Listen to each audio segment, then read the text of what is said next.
Yeah, there you go. All right. Are we slaying somebody in the spirit? Is that what I'm seeing here? I'm going to fix my back by throwing a check at me. Have we got somebody here? Yeah, we got somebody here. Yeah. And we got somebody hiding back there. Someone on top of the other test, I need two. No, he only needs one. You're not getting graded a second time. Something to do better. It's not cute. No, no, no. You're not going to do any better than that. Wow.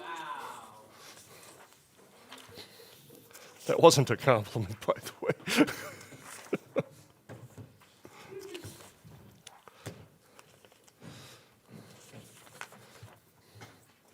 Read carefully. You can't blame my bad handwriting for your mistakes on this one. Or just fix it. It's right. Sorry.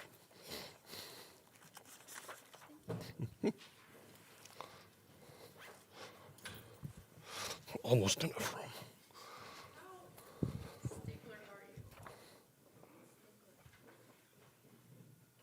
Because if it's right, but it's not exact, do you want us to leave it blank? It's dead, bro. What do you mean if it's right but it's not exact? If the word, If it's not the word you used yesterday, just make sure you understand the meaning of the words I'm using here. I mean, I wrote it in basic English, so it's pretty straightforward. Don't overthink it, Melina. Uh-huh.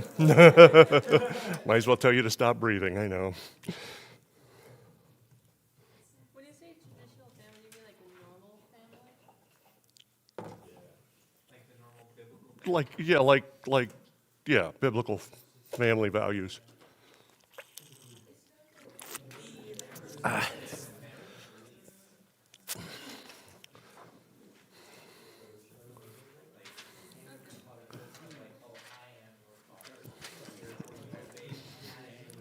Yeah. Does cultish behavior work well with a normal family dynamic? There you go. Sorry. I said yes because they do blend into a traditional process, but it's not valued. It usurps the values. Yeah, the cult does. Yeah. Anyway, thank you. Oh, make sure I can read your name.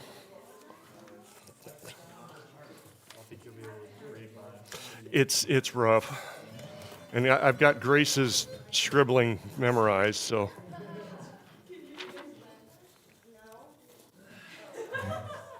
Oops. You got it. You got that. You got that. You got that. Jeremiah, you done here? It doesn't count, darn it. Huh? Nothing. Didn't know what we were doing. I didn't either. There we go. Join the club, right? 1, 2, 3, 4, 5, 6, 7, 8. I'm missing a bunch. That's 9. Oh.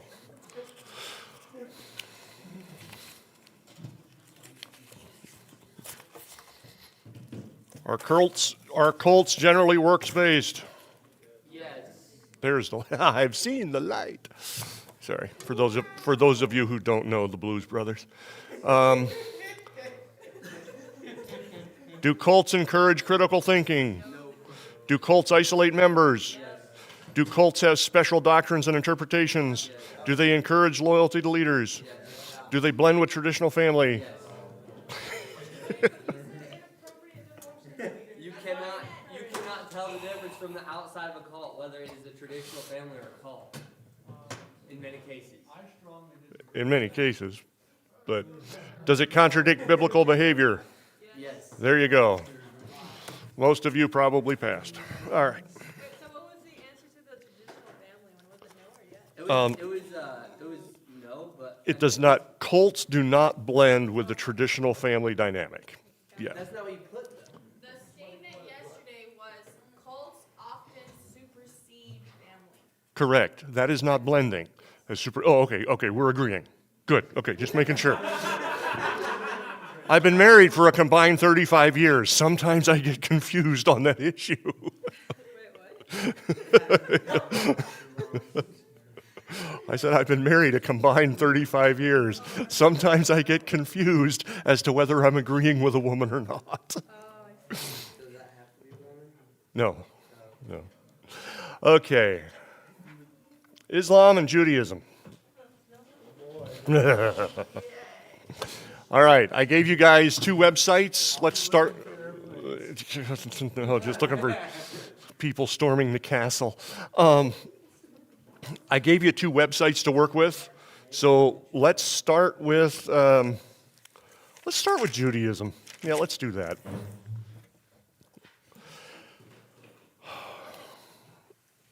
In a sentence, what's the core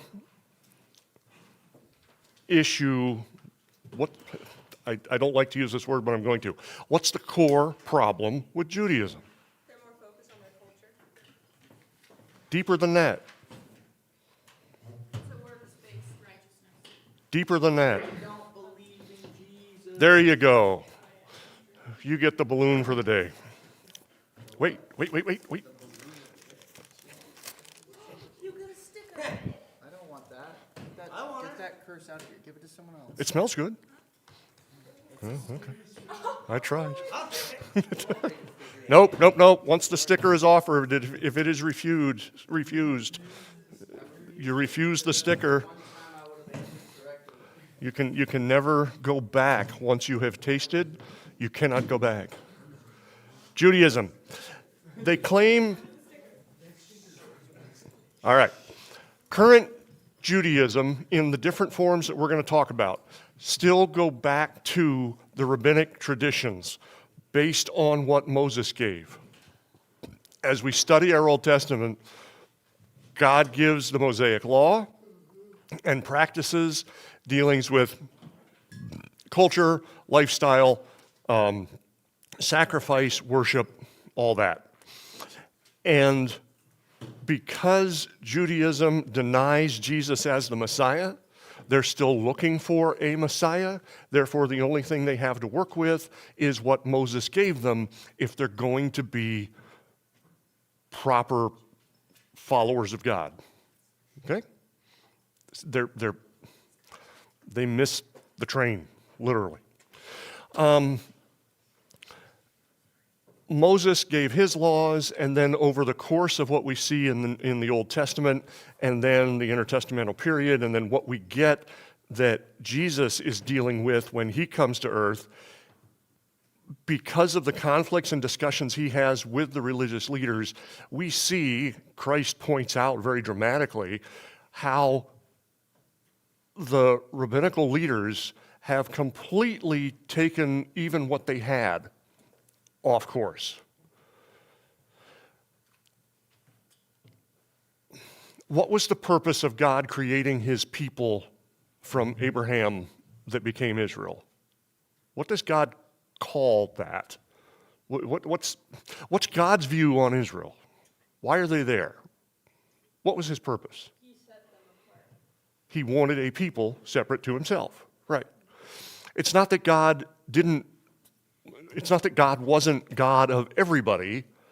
God created a people through the line of Abraham that he would set apart, that he would give policy and practice to, that he would give a worship system to, such that they would be the light of God in the world.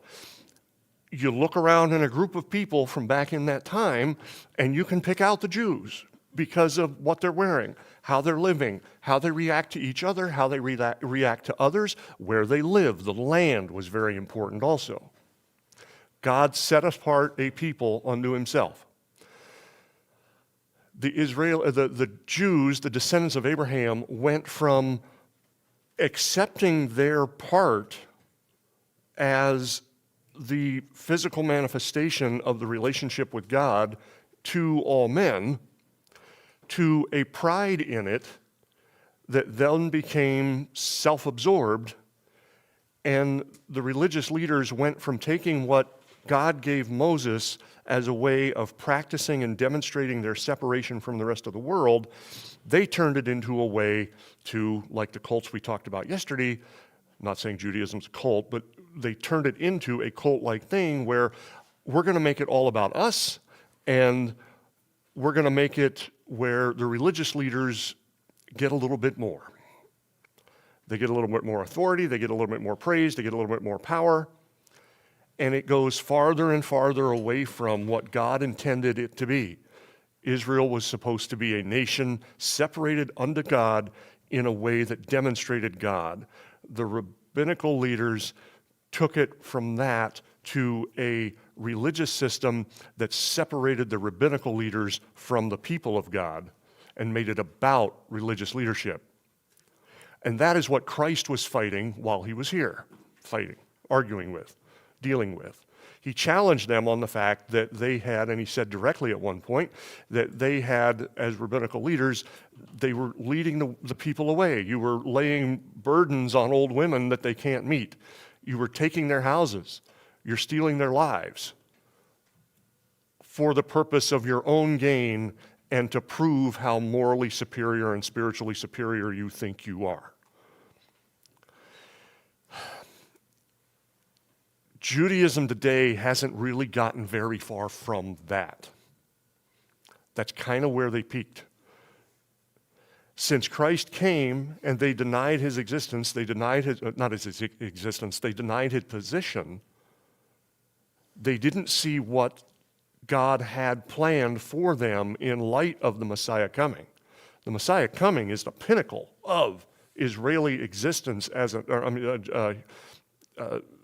Jewish existence as a nation, was that they were going to be the birthplace for the Messiah that would save the world. Messiah came, they killed him, and they rolled right on without him. So that's where Judaism is at right now.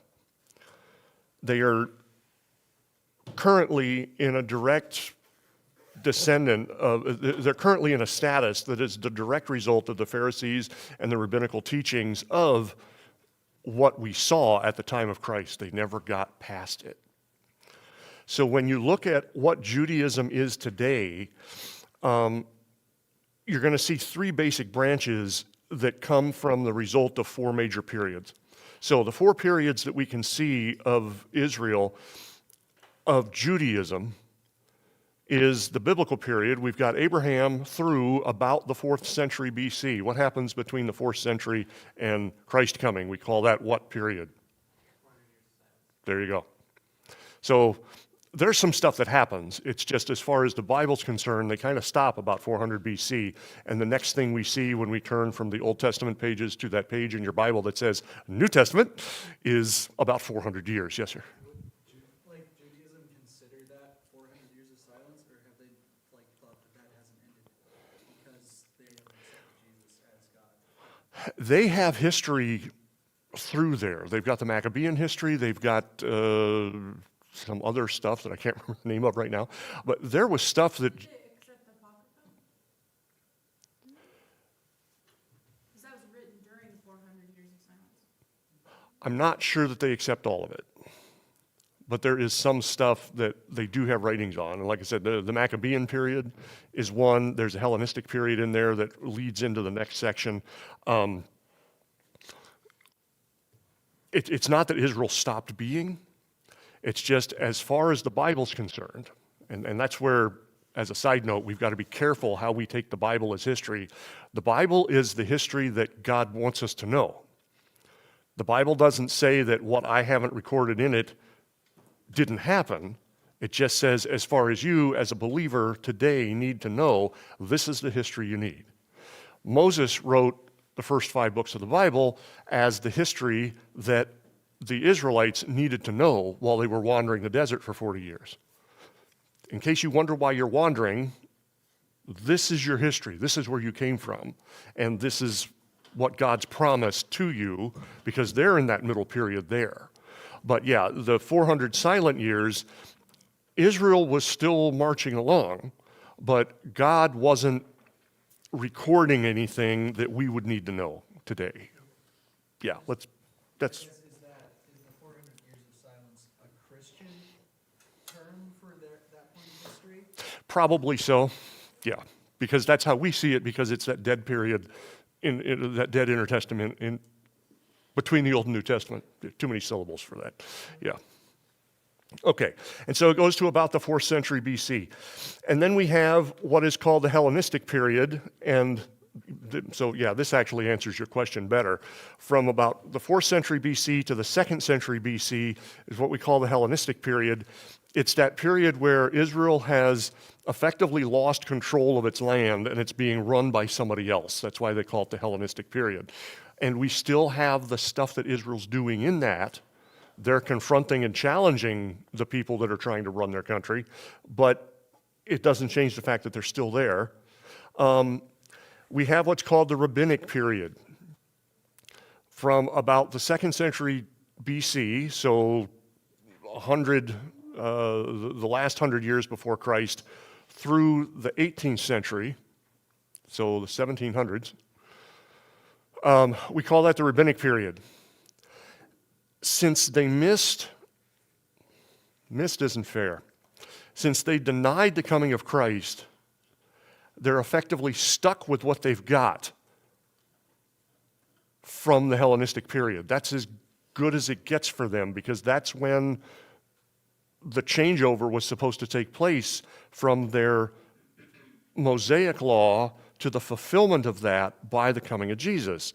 And the core question of our class, what do you do with Jesus? They just ignored him. I mean, yeah, they challenged him, crucified him, killed him, but spiritually, they ignored him. And so they had nothing else. So when you look at from the 2nd century BC to the 18th century AD, and you wonder, well, okay, Israel's there, why isn't something happening?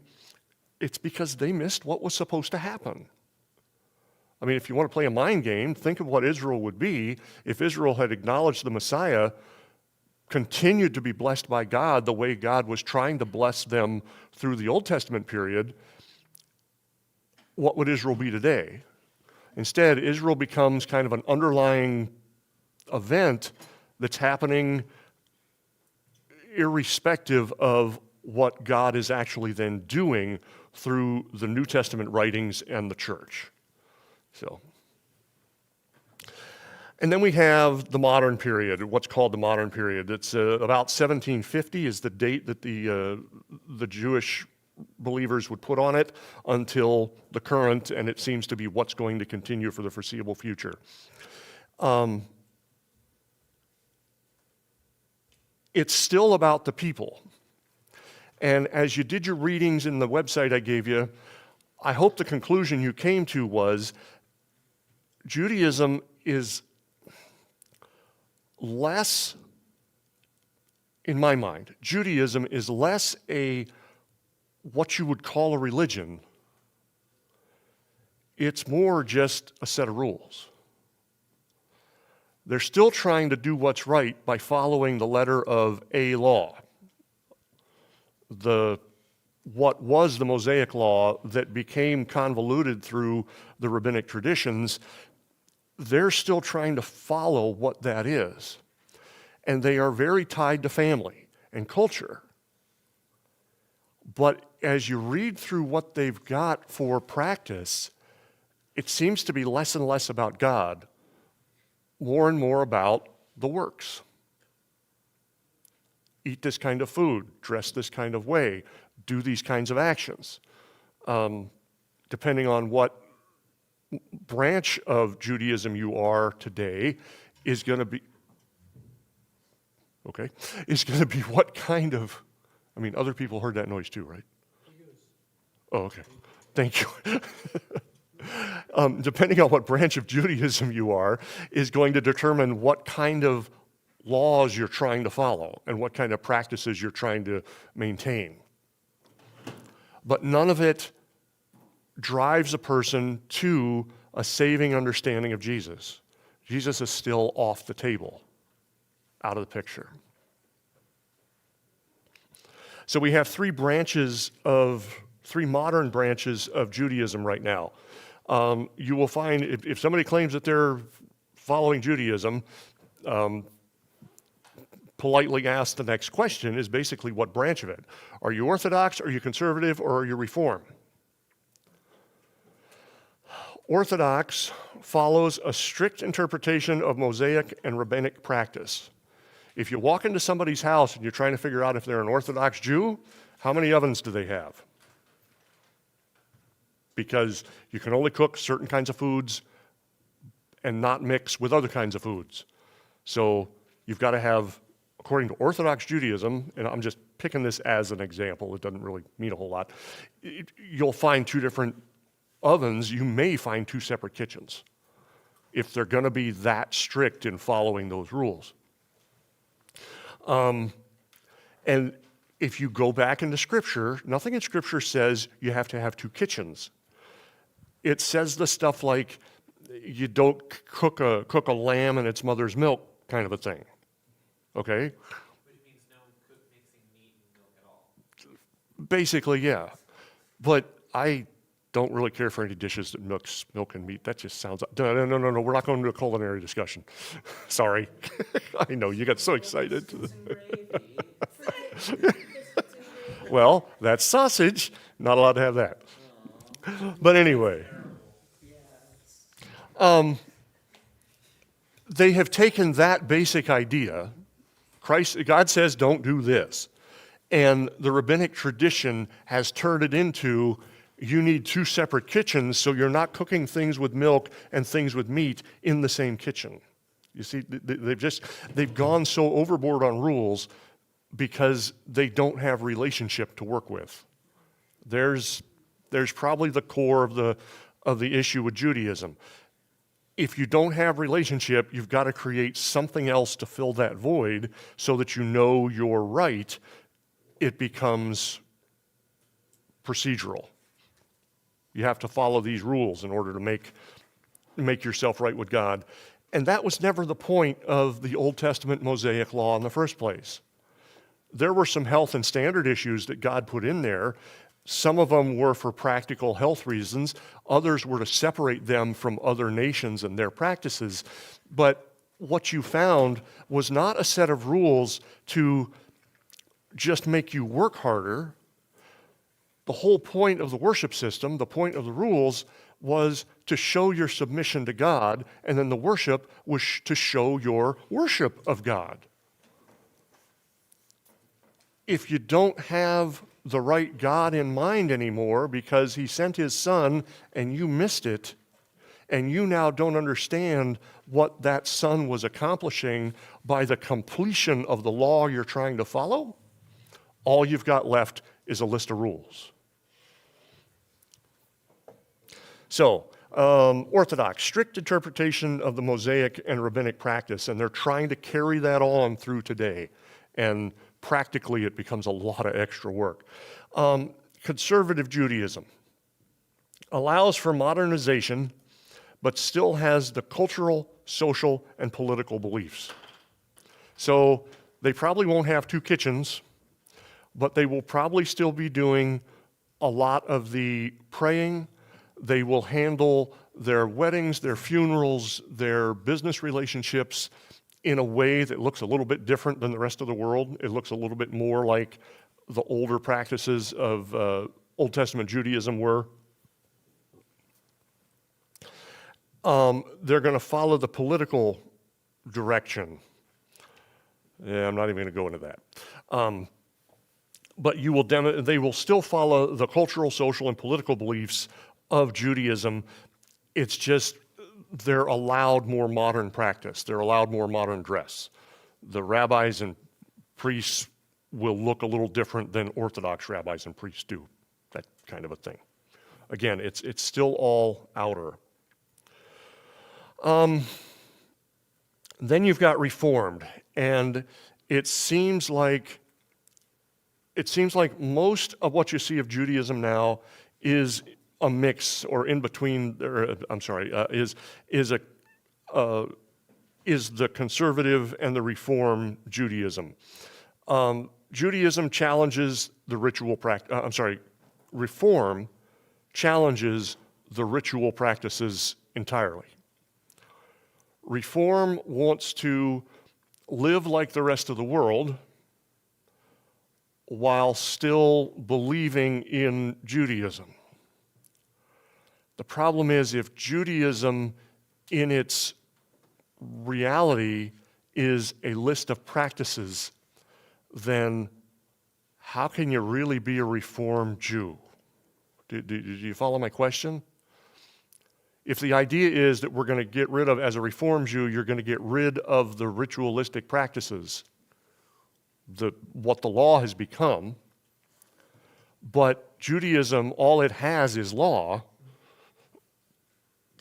you've got nothing left. And when you read the challenges of different groups of Jews to different sects of Jews, branches of Jews, if you read their challenge to the Reformed viewpoint, that's kind of their point, is they realize that if you take away the practice, there's nothing left. You're still believing in God in a mental assent. You may still go to worship service, however that manifests itself, but if you don't have the rules, you don't really have anything left behind. And that seems to be where Judaism has moved towards in trying to exist in the modern world. They seem to be moving more towards reform. You're going to have a hard time finding Orthodox Judaism aside from small pockets in Israel and the United States and a couple of places around the world, but they're going to be isolated conclaves of conservative Judaism. Of Orthodox Judaism. Do you think that they're going to be the more wealthy of the society too, because they need the money to accommodate all of their rules? It is an expensive lifestyle, I will say that. Whether they're monetarily better off than others in general, I don't know that there's enough information to make that assessment. Judaism in general or Orthodox Judaism is an expensive lifestyle? Orthodox is an expensive lifestyle. Let's play with some stereotypes. If you're going to be an Orthodox Jew in New York and you need 2 kitchens, for those of you who are from New York, how expensive is that? You basically need a house and a half. So, yeah, it gets expensive.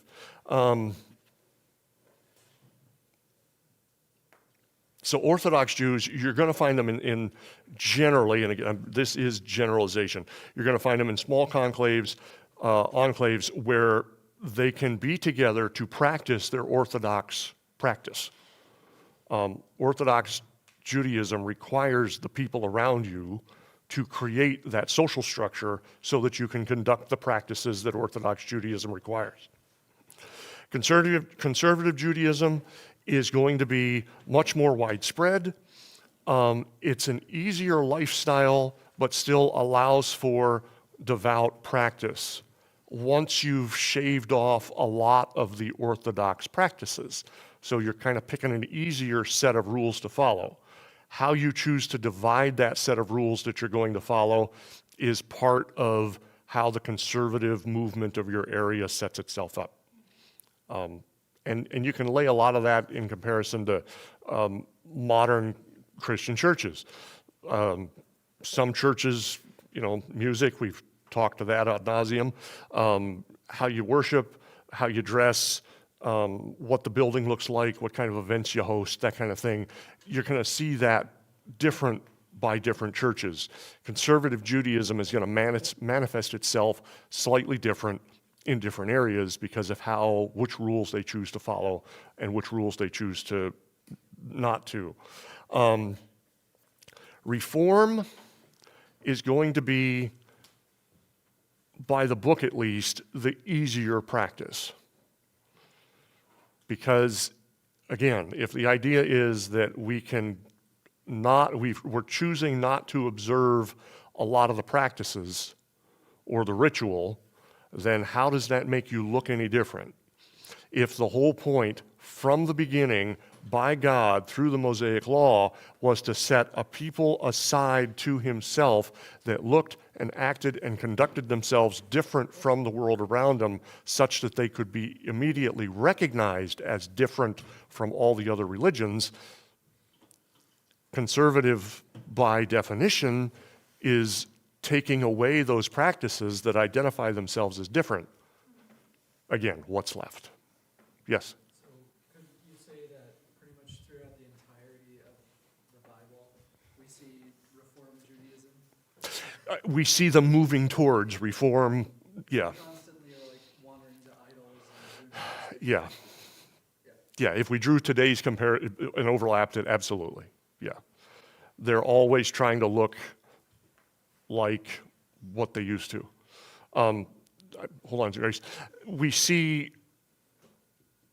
no, I won't even go there. Go ahead, Grace. Are there any Jews that still practice sacrifices? Not that I'm aware of. How would the Orthodox reconcile that? You'd have to have ask an Orthodox Jew. That one I don't know. What is interesting is that we see, the way I read Revelation, that during the first half of the tribulation, there will be sacrifice happening, because how else can you have the abomination show up and stop the sacrifice if there's not sacrifice?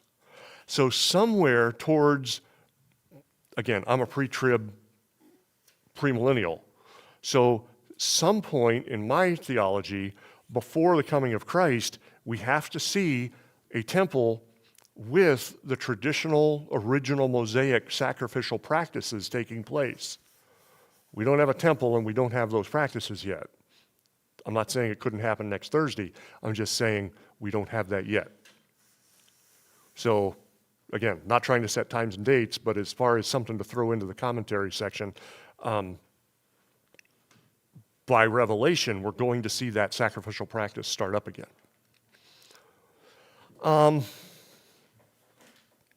Bottom line, after all that, we still have no Jesus. They are still at the station waiting for Jesus to arrive, waiting for the Messiah to arrive. And that is, from a spiritual perspective, I look at my Bible, I look at the grace that is there manifest in the work of Christ. I look at the relational issues that I can have with God by the work of Christ, what is preached in the New Testament as a continuation of what we see from the Old Testament, and I see that fullness of Scripture, and then I look at a Jewish brother or sister, I look at a Jew, and there's a sadness because they should be right there with us. Of all the other religions we've talked about, the Jew should be right there with us. Christian Jew, Christian Gentile. Paul preaches to that. Christ speaks to that. We should be together, me as the Gentile, grafted into the Jewish line through the work of Christ. Me still what I am, a Jew still proud of their Jewish heritage, and I'm sad about that. They should know. Of anybody that should know, they should know. And they don't. And as a nation, they've set it aside. As we read the Old Testament, particularly after the Jews, the Israelis move into the Promised Land, Joshua helps them defeat all the nations around them. They get the property that they were promised through Abraham. And I think it was spoken the other day or a day or two ago in one of your chapel sessions or whatnot, but the next generation didn't know God. It went away that fast. It's never come back. All the practice, all the procedure, all the culture in the world isn't going to bring them back to the fact that Jesus is what they're missing. In all of our other discussions, and remembering what the core of this series is supposed to be about, with all the other religions that we talk about, You can ask the question, what do you do with Jesus? Because they recognize Jesus in some authoritative position. Even the Muslims, as we're going to talk about momentarily, recognize Jesus as an authority of a type.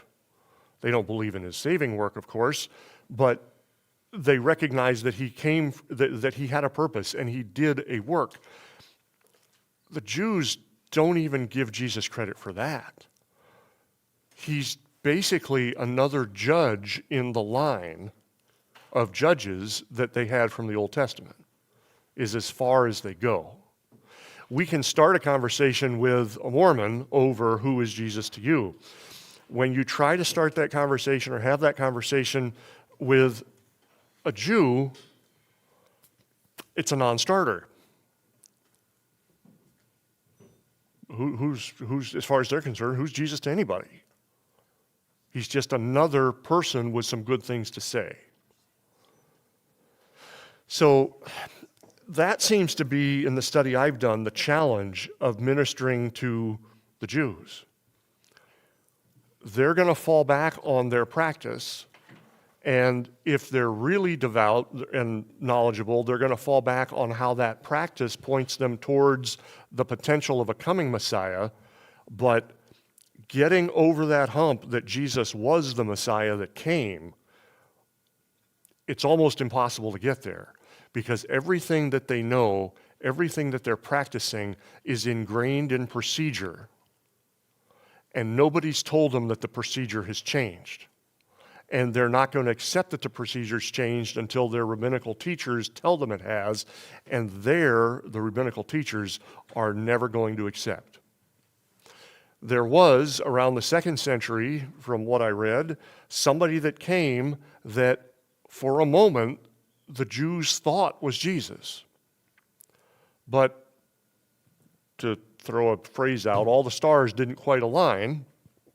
It obviously wasn't Jesus, because Jesus had come 200 years earlier, but they were looking still for that political change.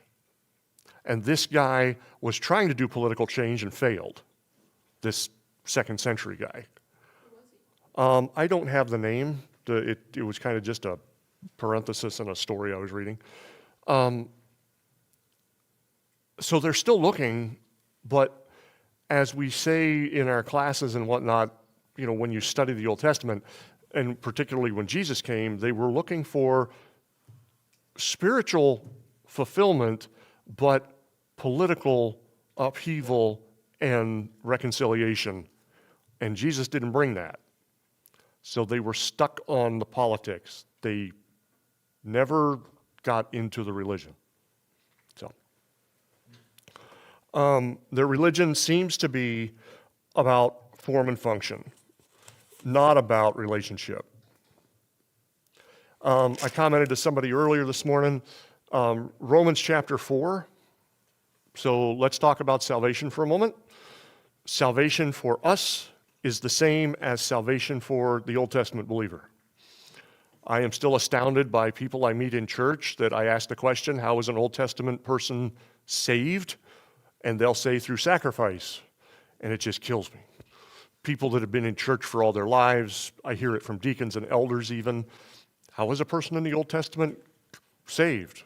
And what was their assurance of eternal security? Sacrifice. Oh. And so we go to Romans 4. And Romans 4 makes it clear. Abraham was not saved by sacrifice because there wasn't any sacrifice yet. Abraham was saved by grace through faith. Hebrews 11. And Romans 4, do I need to preach that? Romans 4 makes it very clear that Abraham was saved because he believed there would be a Messiah. And then we are saved because we know there was a Messiah. Both events are by faith. Both events revolve around the same person. Both events are fulfillment of Scripture that we both time periods have access to. The Jews missed what Abraham knew and have never caught up since. Yes, ma'am. It's more complex for us because we have to make sure we believe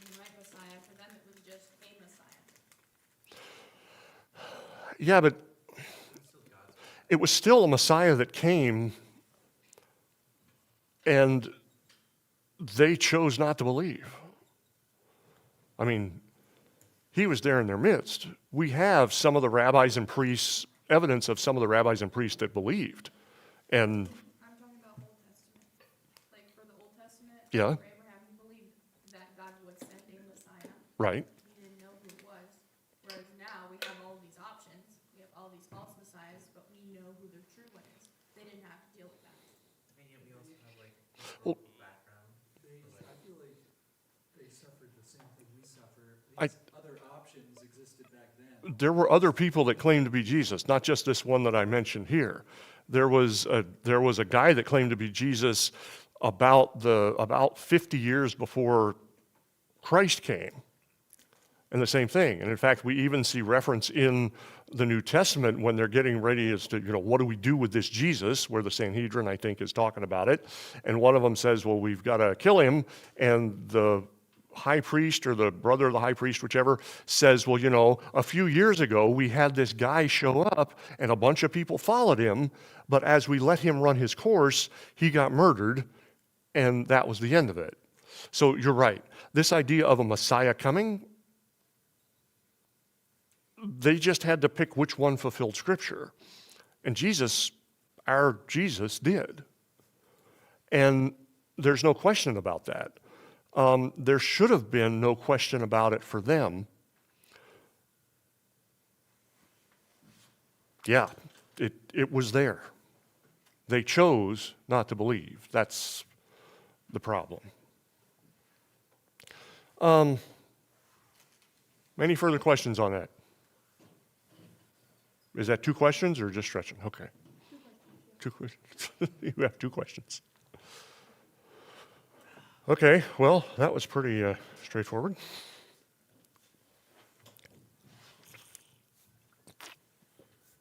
Excuse me.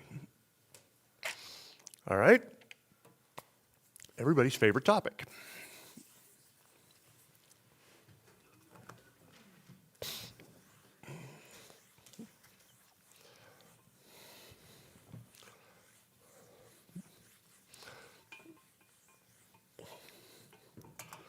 We may get into Eastern religions later today instead, just because this is moving pretty quick.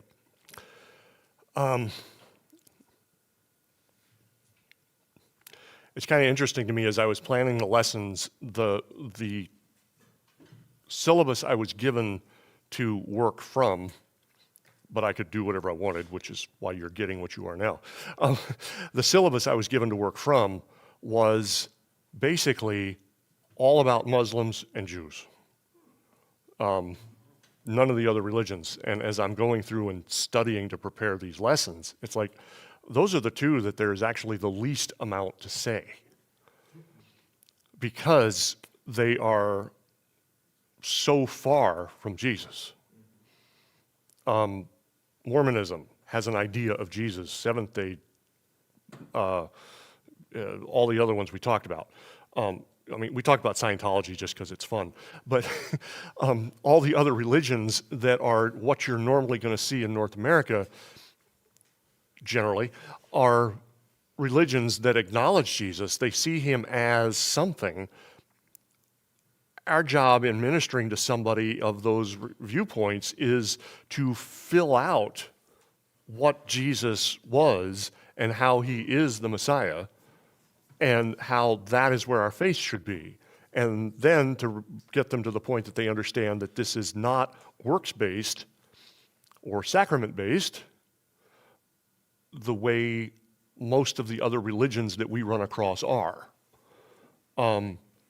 Judaism is currently a works-based religion, even though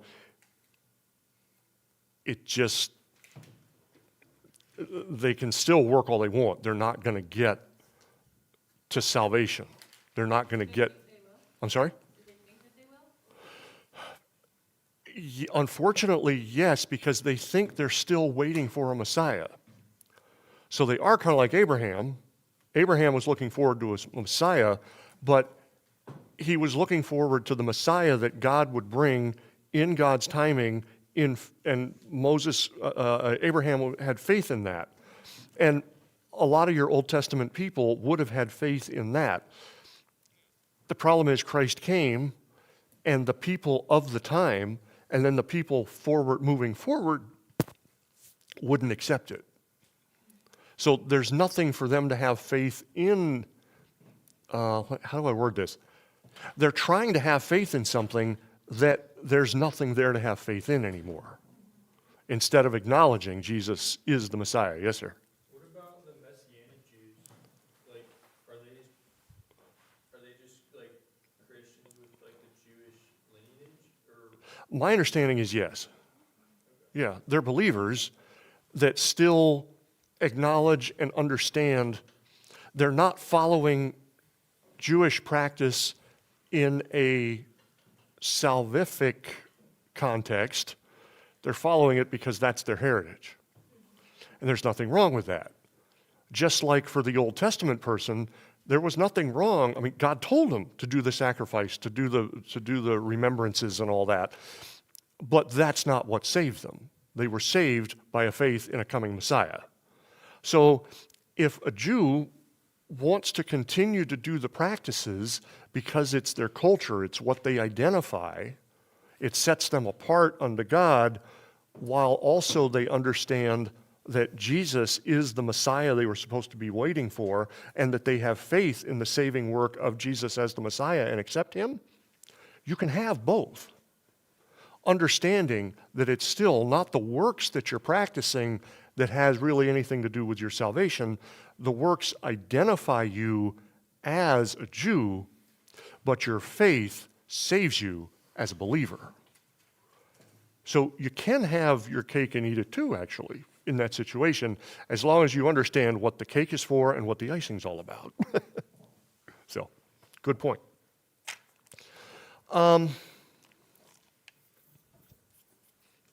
Did I finish my other thought? I can't remember. I must have. Okay. Muslim, Islam. Based on the teachings of Muhammad. In about 610 to 632. Supposedly he dictated his thoughts to somebody. They were written down at various times over those 22 years. And then about 8 or 10 years later, I think, maybe a little longer, somebody sat down, grabbed all the pieces, and turned it into the Quran. Wasn't he illiterate?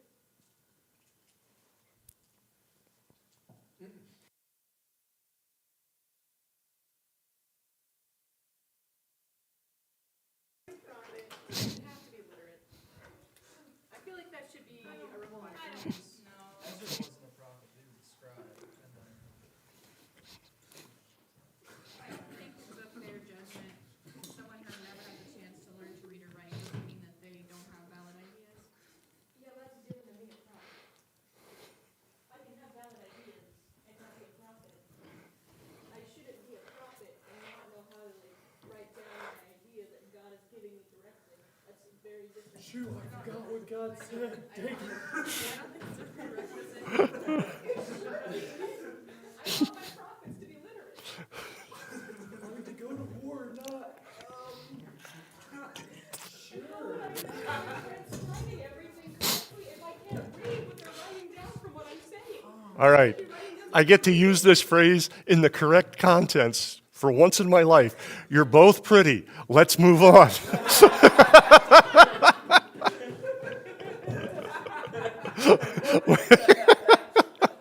When I say that to the guys at work that are fighting,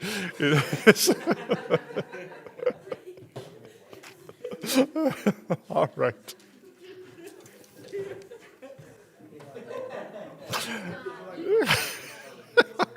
Oh no, it's hilarious. All right.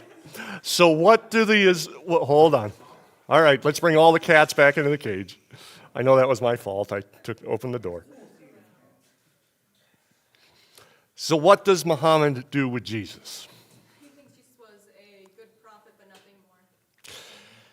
Yes, but there's more to it than that. It becomes problematic.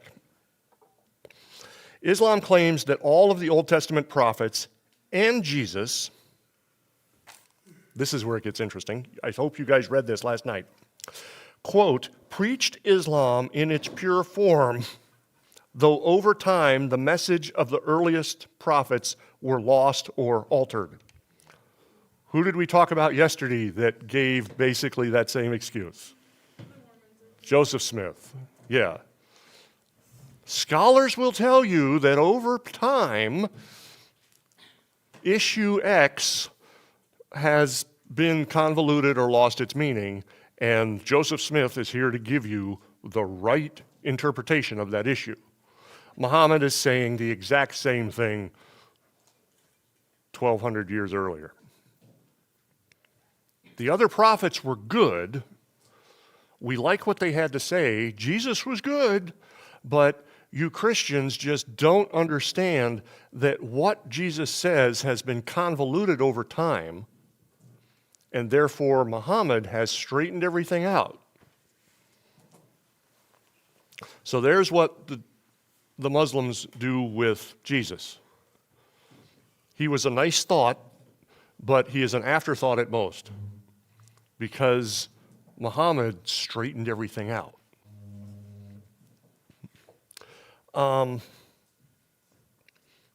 Where this becomes a problem, and it's funny how they react to it, where this becomes a problem is the Dead Sea Scrolls. Everybody familiar with that? A couple of shepherds are playing out in the woods in the 40s, or well, they didn't have woods, they had the dirt. They're playing out in the sand in the 40s, and they're throwing rocks into a cave, and they hear some jars break. They go up and look, and here's hundreds of jars tucked in this cave that nobody's played in a couple thousand years. And so archaeologists find out about it, they go in and they open it up, pull the scrolls out, start reading them, and what they have is, because they're very old, they were probably put in the caves around, I want to say about 70 AD at the latest. So these scrolls, they are the complete record of what we show as the Old Testament. And we talked the other day that the Old Testament was effectively canonized long before Christ. Well, I mean, long, not in geological time, years before Christ came along. So everybody agreed what the Old Testament was. Archaeologists, theologians, scientists have studied the Dead Sea Scrolls, and we have, it's interesting, the last couple of years they've been able to finally figure out some of the last of it. We have the entire Old Testament from 2,000 years ago or more recorded. And so the Muslims come along, Islamics come along and say that we just don't know what the original writings were because they've changed over time, yet here's a complete copy that matches virtually word for word with what we've got in our Bible today. How that stops the Islamic argument right there. Their view on that is that the scientists are all against them. I kid you not. My microphone is on. This is what they believe. That the reason the Dead Sea Scrolls have been interpreted to disagree with Islamic instruction is that all the scientists and archaeologists and the Jews that were taking care of this property for decades are against them.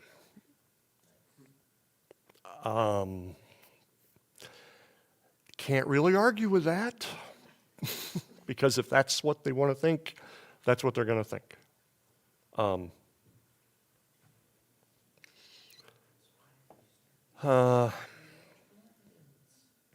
Islamics believe that Muhammad's version of the 7th century writings, that is, what he wrote that were congealed into the Quran, quote, will remain preserved until the day of judgment.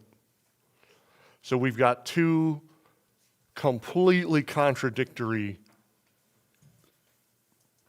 patterns of thought. We have the Dead Sea Scrolls, which prove that we have a correct version of the Bible. Nothing's been altered, bastardized, changed, whatever you want to throw on there.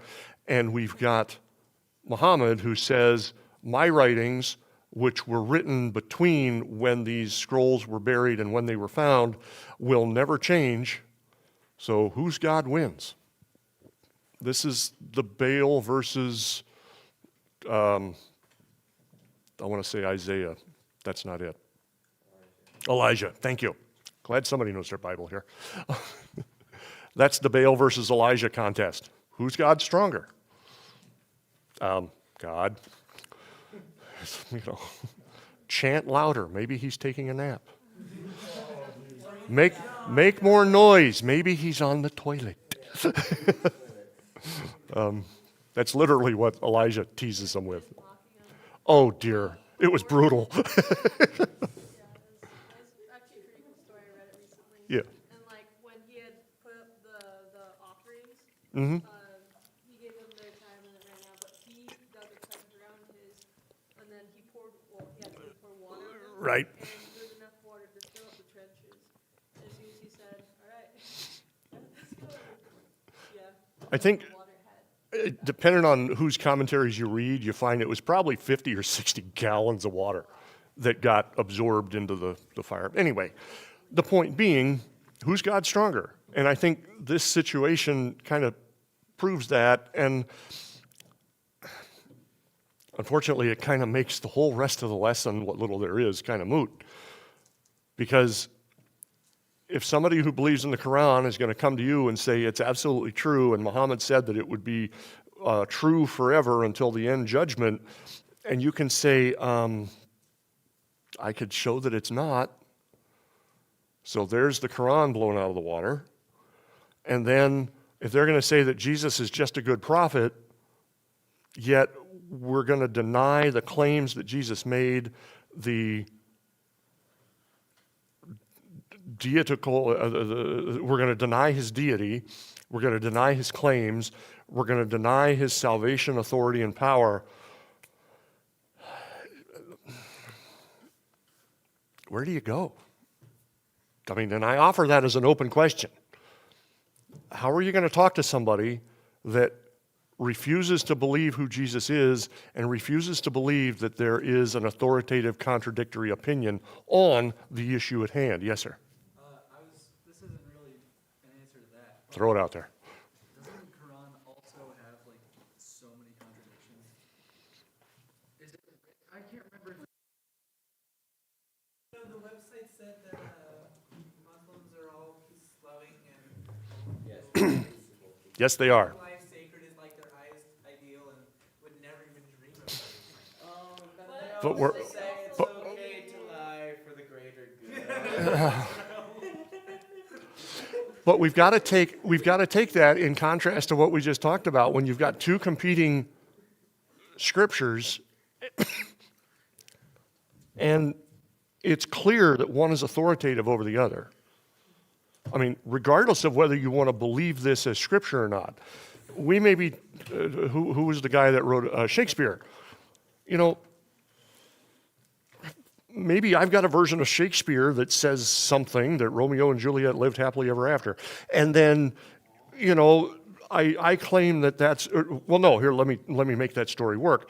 We've got Romeo and Juliet, but then somebody digs up a scroll from 400 years ago, however long ago Shakespeare was, that's, you know, Romeo and Juliet lived for happily ever after. Well, which one have we got to believe? It's got to be the older text. I know that's a lousy analogy, but with with Islam, I mean, how do you compete with that mindset? I think that's the question. If you're going to witness to a Muslim, I honestly don't know. How do you start?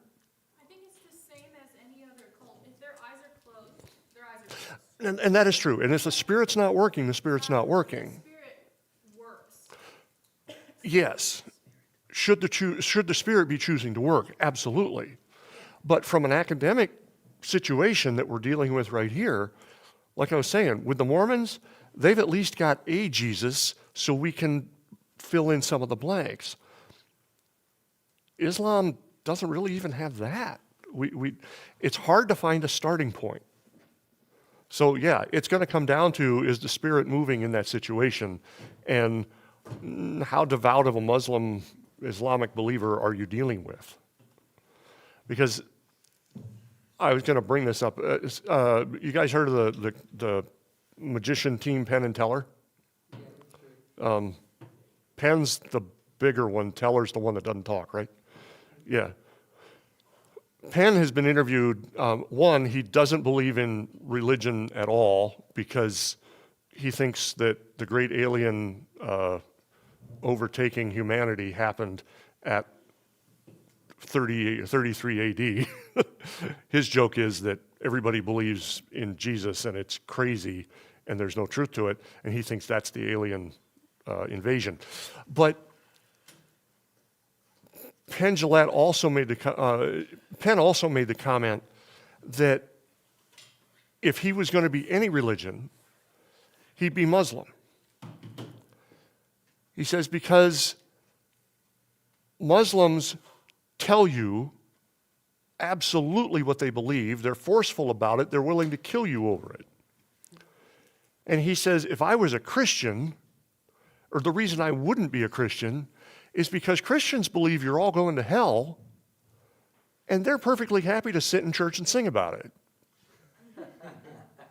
That's probably not quite worded quite the same way, but that's what he's meaning. And I can kind of see his point. Yeah, it's really hard to minister to somebody who believes in Islam and the Quran because you've got to find that starting point. But on the other hand, they are so zealous for what they believe, if they follow their own writings, and see, but the same complaint can be made to us. If they follow their own writings to the conclusion, yes, they will be militant in how they want you to follow. Because that's what their writing says to do, because they so devoutly believe in what they claim. We are happy as New Testament believers to sit in our classroom, to sit in our church, to sit in our cars, sing, talk, pray. But as far as getting in somebody's face and explaining them with the intensity that a Muslim will explain their religion, we do not explain with the intensities of ours what the conclusion is for somebody who doesn't believe. Whether the Muslim you're talking to believes or is willing to act on the idea that if you don't trust me and believe what I'm saying as a Muslim, I'm going to kill you.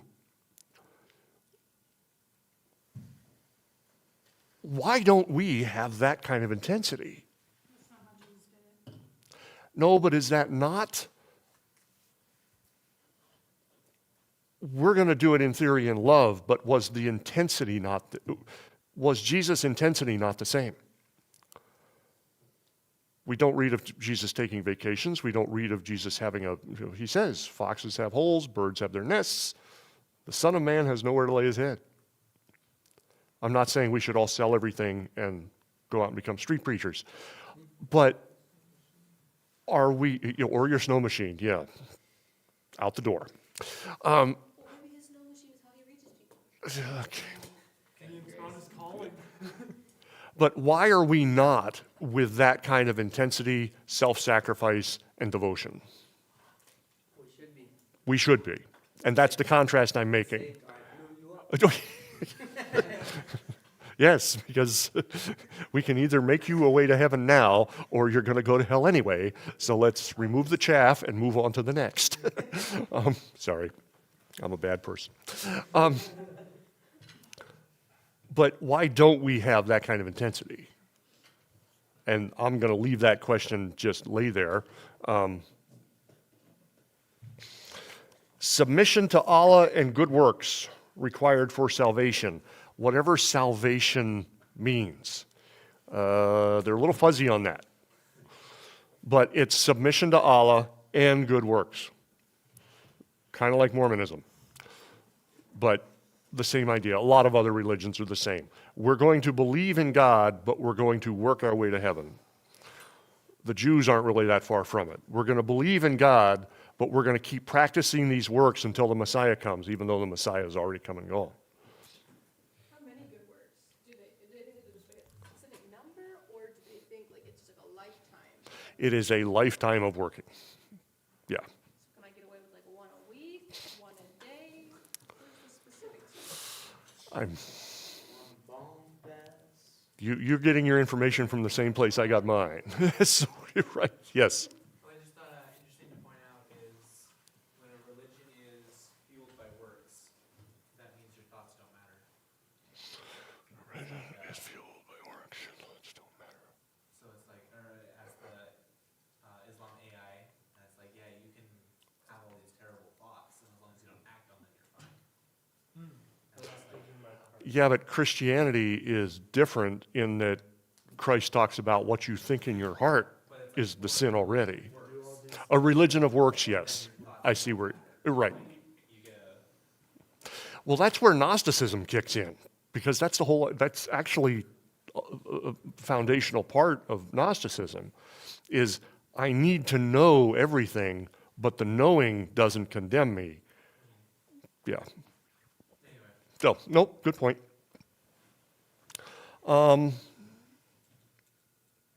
All right, in your guys' readings from the website I give you on Islam, what'd you find? I know some of you found stuff. Need to buy something for $30,000. What? The web address, it was weird. I didn't know how to get from there to the actual Islam website. oh yeah, it's okay to lie. Wait, what? Well, they tried to rob Riley, apparently. Yeah. Oh, When I pulled up the web address, it took me to the wrong place or something. I think, Bridget, didn't you have the same problem? What web address did you put in? what browser are you using? It's interesting that they would make a lot of claims about their religion, like how it has great clarity, how there's no way it could be made by man. Just so many praises towards their religion, but nothing to back it up. Correct. There was no references, like no studies, no comparisons, just like, this is just absolute fact, and we're not gonna give you any references to cross-check this by. Well, but it's back to, yeah, it raises a lot of questions, but it's back to the same thing we started with Monday. Christianity is a circular argument. We believe it because it says to believe it. I'm not denying the fact that I think Islam, inside of its own circle, raises more questions than answers. Christianity, inside of its circle, answers the questions that people have. I also thought it was interesting that they constantly make comparisons against Christianity specifically. Mhm. Like, you can tell when you read through their various articles, they're always making little jabs at Christianity. Yes. They're so hyper fixated on us, and not so much on other religions, which I thought that was interesting too, because there's plenty of what they would call false religions. So why are they so hyper fixated on just one? They're only threatened by the truth. There you go. Melina took the shortcut to where I was going to ask some creative questions and bring you to. But yeah, no, she's exactly right. I just thought it was interesting. But, okay, Melina, say what you said again. They're only threatened by the truth. What does that mean their foundation is based on? They're not. Which would be, A lie. which would be the father of, Lies. there you go. Oh, there you go. Oh, that's where we were going. All right, any other thoughts from reading about it? I think Nathan's about to burst. There's a fun that you're allowed to lie in Islam. Like, it's strictly forbidden. You should never lie. Ever. Unless, Three circumstances. yes. And that's your spouse in war. Wait, you can lie to your spouse or about your spouse? To keep the harmony, but yes. Lying to keep the harmony, though. Yeah, again, 35 years of marriage, I can tell you. It doesn't. Yeah, does this dress make me look fat? No.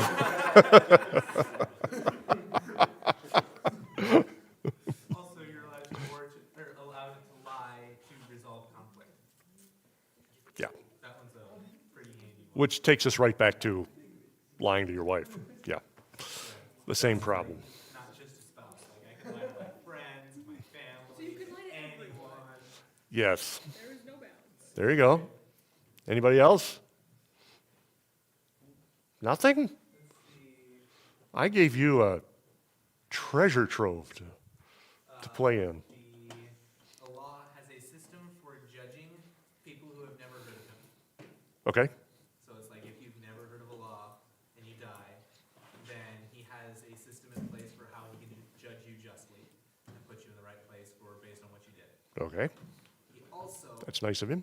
is so powerful that he's spread his message to the entire world and there's no one who has not heard of him. That's nice of him.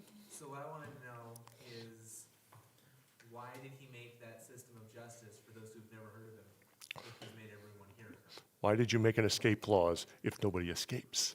And Yeah. I asked the AI and it simply like glitched and couldn't answer.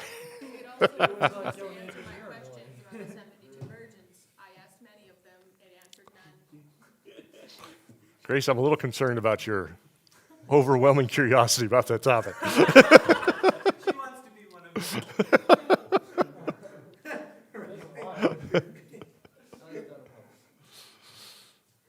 It raises so many questions. How am I the only one here? No, it does. It does. Anybody? Good question on if I'm a vampire. Okay. We'll leave vampirology out of this. Also, it's strictly forbidden to kill people. Unless, I thought that one was like really interesting.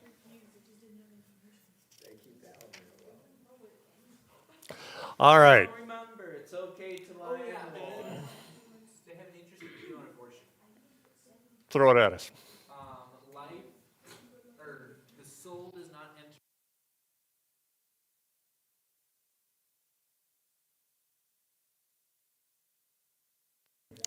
Eastern mysticism. The only religious group that comes with a warning. And this is the warning. Anybody do yoga? Anybody do a little bit of Tai Chi? Some of those exercise things that help you get in tune with your spirit and help you learn how to relax and control your muscles and stuff like that? Okay? That all comes out of Eastern mystic religious practices. If you want to do yoga, knock yourself out. You want to do a little Tai Chi in the morning to stretch, knock yourself out. Here's the problem.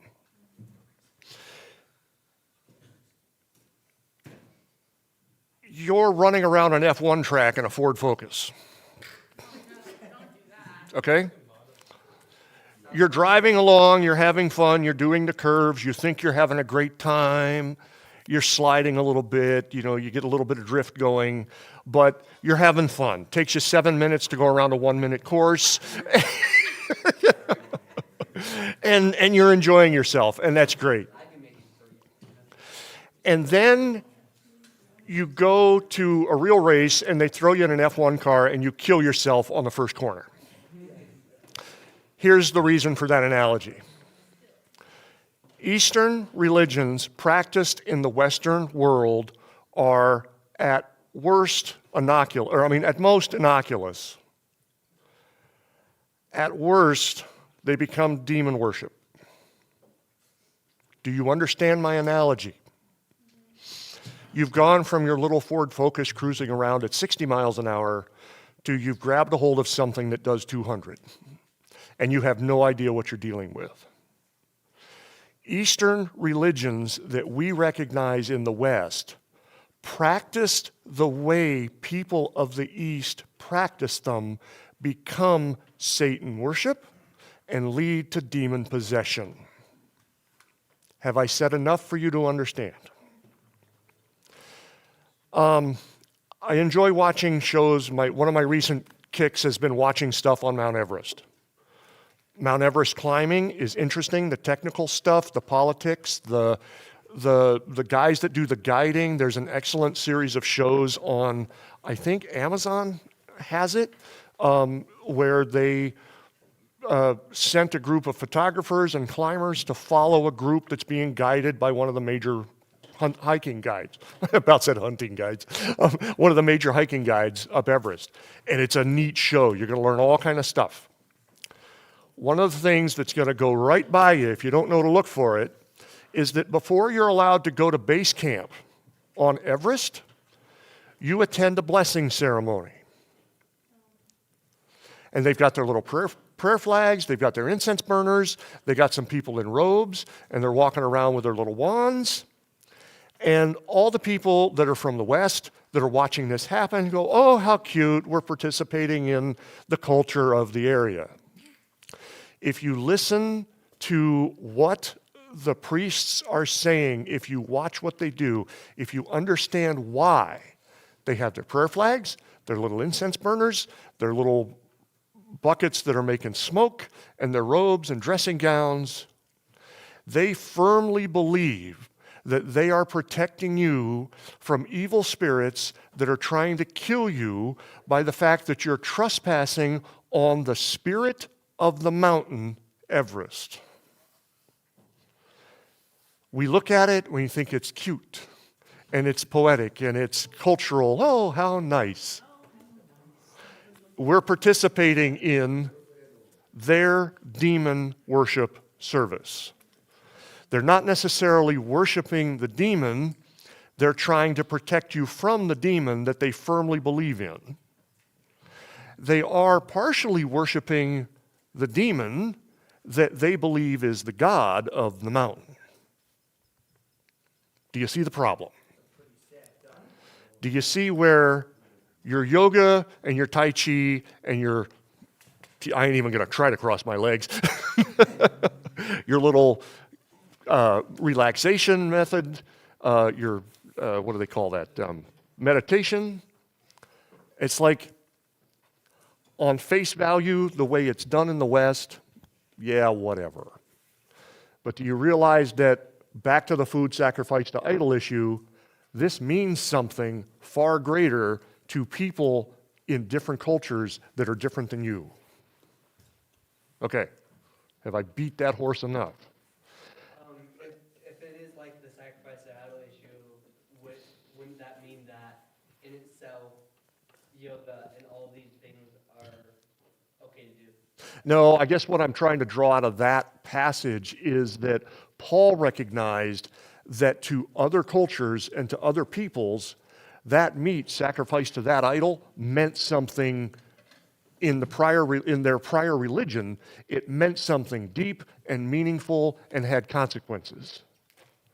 We need to understand when we're dealing with people that practice or acknowledge these religions that we're going to talk about in the next hour, we're dealing with people that believe in something deep and meaningful and powerful to them. You know, I see where you went, and no, that's not where I was trying to go, but that's a fair question. Yeah, no. That's why I say this is the lesson with the warning. This is stuff we want to know about, we want to understand their perspective on, but we don't want to touch it with a 10-foot Bible. I do not see a demon around every corner. I do not see everybody that sneezes as having a demon that they're trying to get rid of. All of you that say, bless you, you Satan worshipers. That's what that comes from. Well, now you know.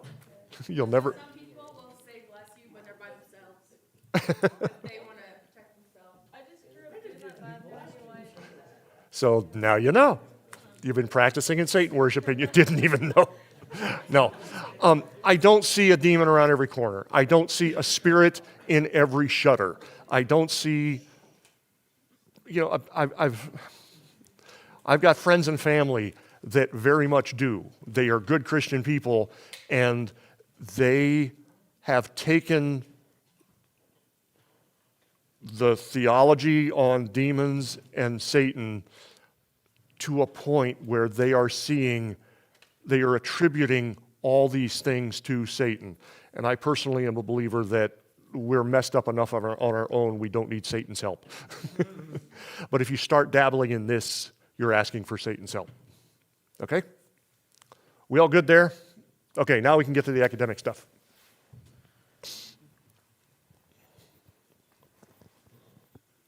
So,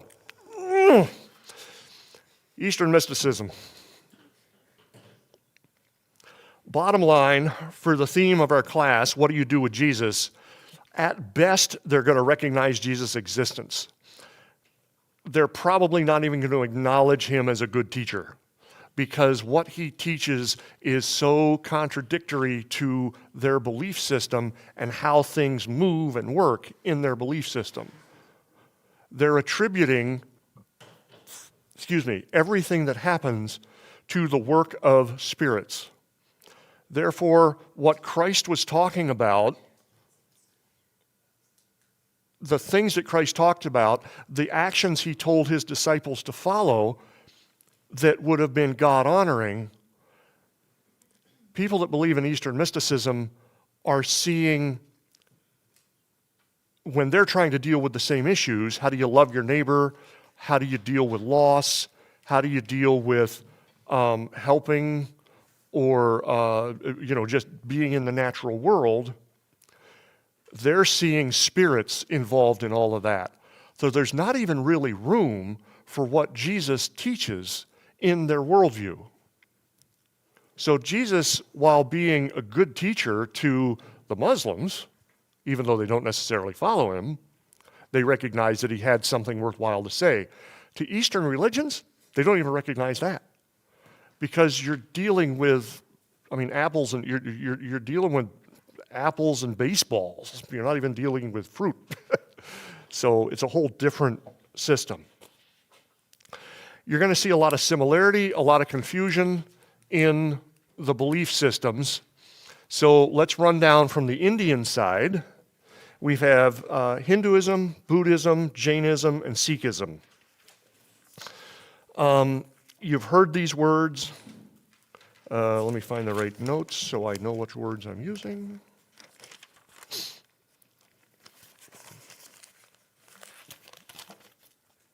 There it is. Hindu. No common doctrine, no single scripture. You can't point to something. You can't go to a website. In fact, we're doing this. I'm not even letting you guys prep with websites because there's really nothing there. They don't have a scripture you go to. There's no repository of information. It's all basically what you feel and what you think solves the problem of spirits being involved in whatever you're trying to deal with. Hindu is a word for fusion, and it's an idea of fusion of various Indian cultures and traditions. India being Indians, not Indians, okay? Is that a racial slur enough for the rest of you? Okay, we got it, okay. They have what they call, they will use the word dharma, and that has to do with ethics and duties, okay?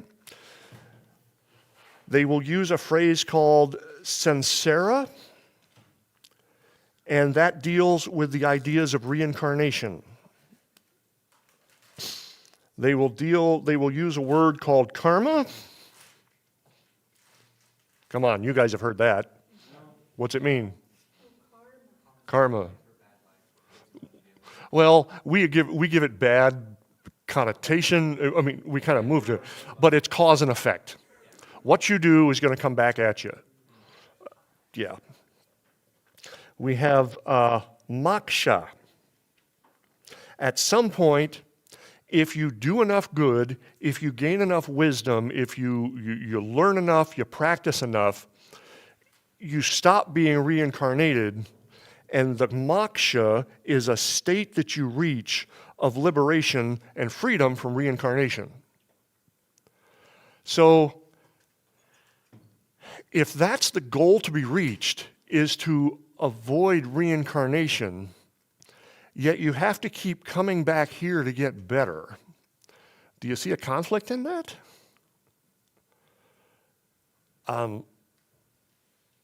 they don't want to be here, but they don't say where they want to be. Don't they want to be in a state of nirvana? Actually, Nothingness? no. Nirvana seems to be something that Western society has come up with as a word to describe things that they don't actually even recognize. Yeah. And then to guide them through this continual reincarnation so that they get better, they have yogas, which are their spiritual leaders of a religion that is virtually undefined. You realize that's like breeding ground for demonology. Christ says the person he evicts the demons, the house gets cleaned, and what do the demons do? If the person isn't following Christ after that act of exorcism, if they don't decide to follow Christ and bring Christ spirits in to occupy the space, they've got an empty space, they've cleaned it out. Oh, look, a new apartment for the demons to walk into. Is that not what Jesus is talking about in that analogy? 10 more come in to defile the individual. Where was I going with that? They're trying to purify their lives without a set of standards, with no goal of purity such that we can fill the vessel with something constructive, and it becomes, in the daily walk, an open invitation for demonology and for demons to come in and overtake the person. If you don't, in your Christian walk, Christ makes it clear that we have the human nature, and if we accept Christ, we then have the Holy Spirit within us to help guide us. We still have, Paul talks about that conflict between the good that I want to do and the good that I don't do, because I have the two spirits warring within me. Beyond Paul's conversation about that is, and Scripture brings this up, that as the parable that I just told, if we clean up our lives and get things better and we don't look to God to fill that void, Satan will come in and find somebody to occupy it. We do have to recognize, like I said, I don't look for a demon around every corner.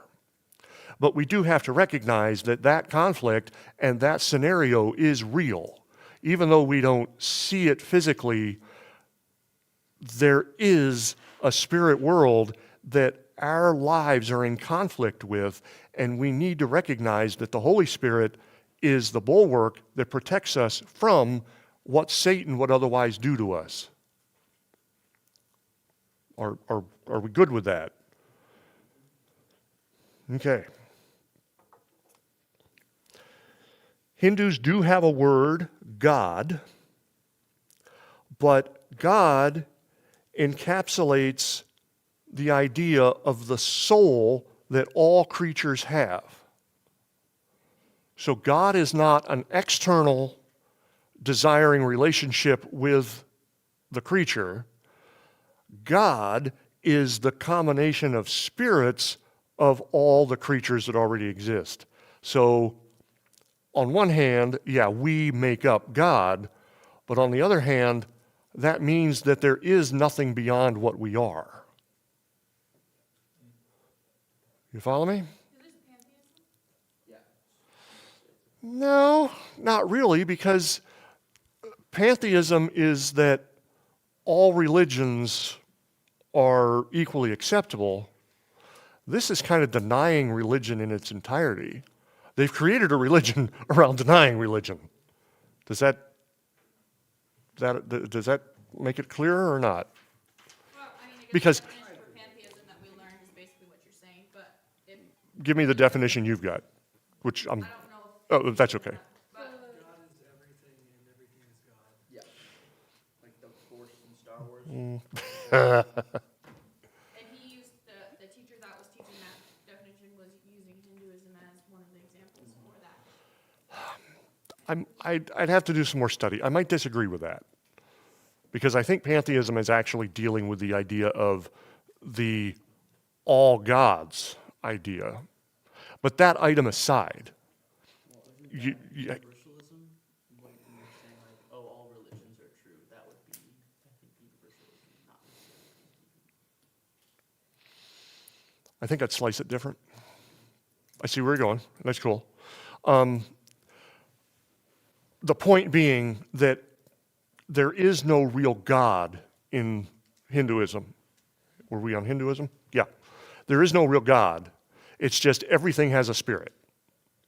And so there's nothing to attain to beyond what you already are, yet you're going to go through life multiple times through the process of working with yogas and then have reincarnation happen so that you can get better, but to what end? So if there's a definition of lost, I don't know what other would work, or what other example you could give. Paul says that if there is no resurrection, we are to be the most pitied. That's because we're chasing after a religion that, and a goal that doesn't really exist. And that is where most Eastern religions lie. They're chasing after a goal that is generally undefined and doesn't really exist. So they are entirely lost in that area.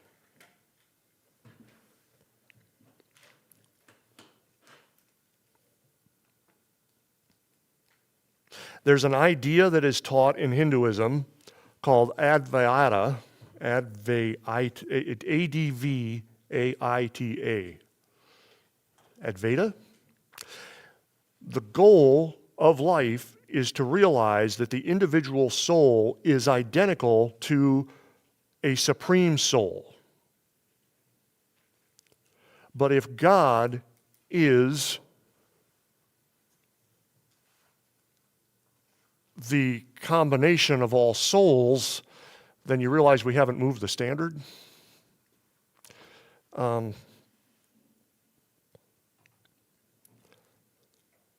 And all things are worthy of reverence.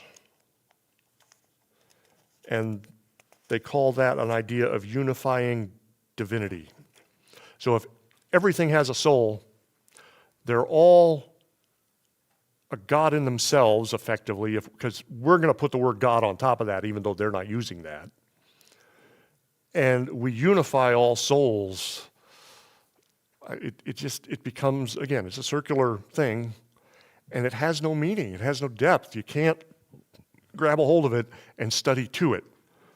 It's just there. Go ahead. What would they say to events like what Hitler did? What? What would they say to events like what Hitler did, where it's like really bad, but if we're all united in that sense?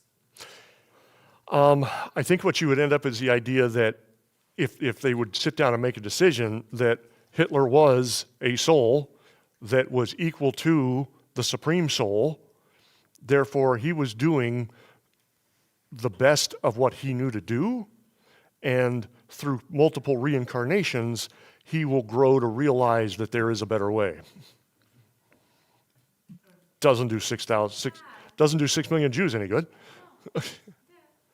But you're right. Do you see how utterly, completely lost? And it's not just lost out of ignorance. It's lost chasing after something. They think they're working towards something, and there's nothing there.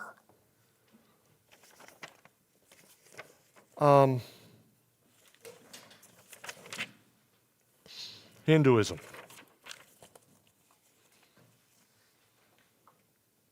Buddhism. There is no place for God in the tradition of Buddhism.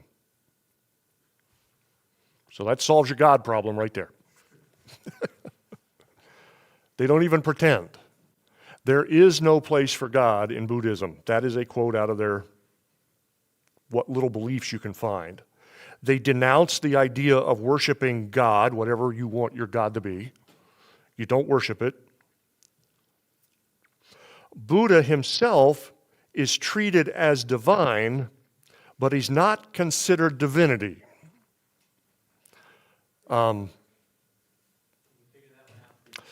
That's a conjugation process that I just don't understand.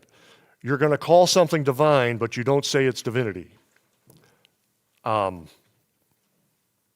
I I don't know.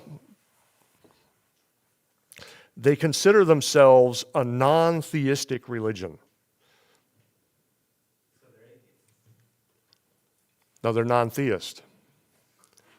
Well, no, you're right, they are. So I don't know. I'm just reading you what I've found. How did they think the world started?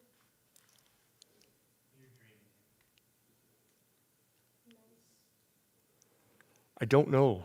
I think these are some things they just don't bother to try to answer. It is real convenient. But if there is no God, then, I don't know, maybe it just doesn't matter. Buddhists will reference what they call divas. Well, that is an English word too, isn't it? Buddhists will recognize what they call divas. They are not gods, but they are, quote, shining or radiant beings.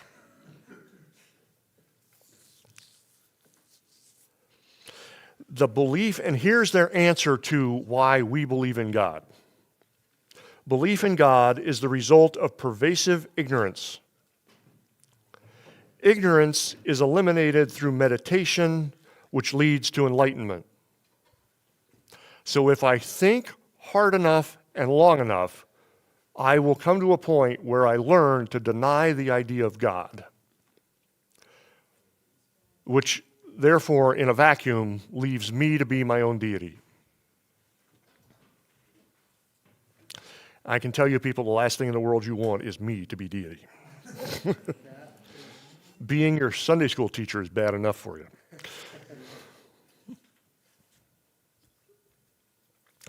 We have Jainism. There it is.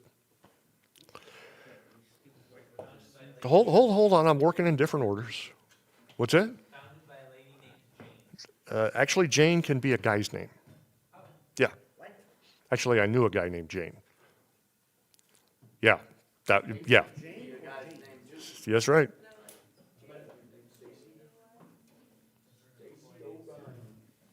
So can Sue.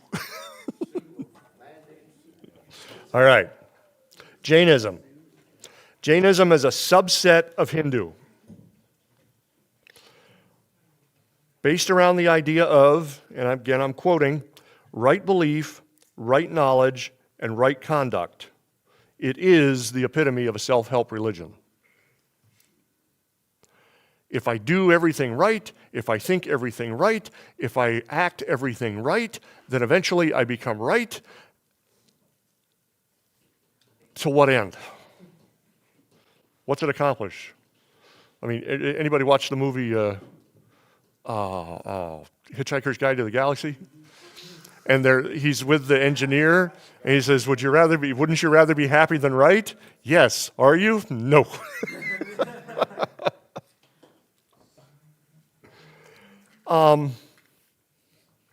And this self-help, the purpose of us learning right belief, right knowledge, and right conduct as a self-help religion is that we will then feed into the welfare and health of the universe.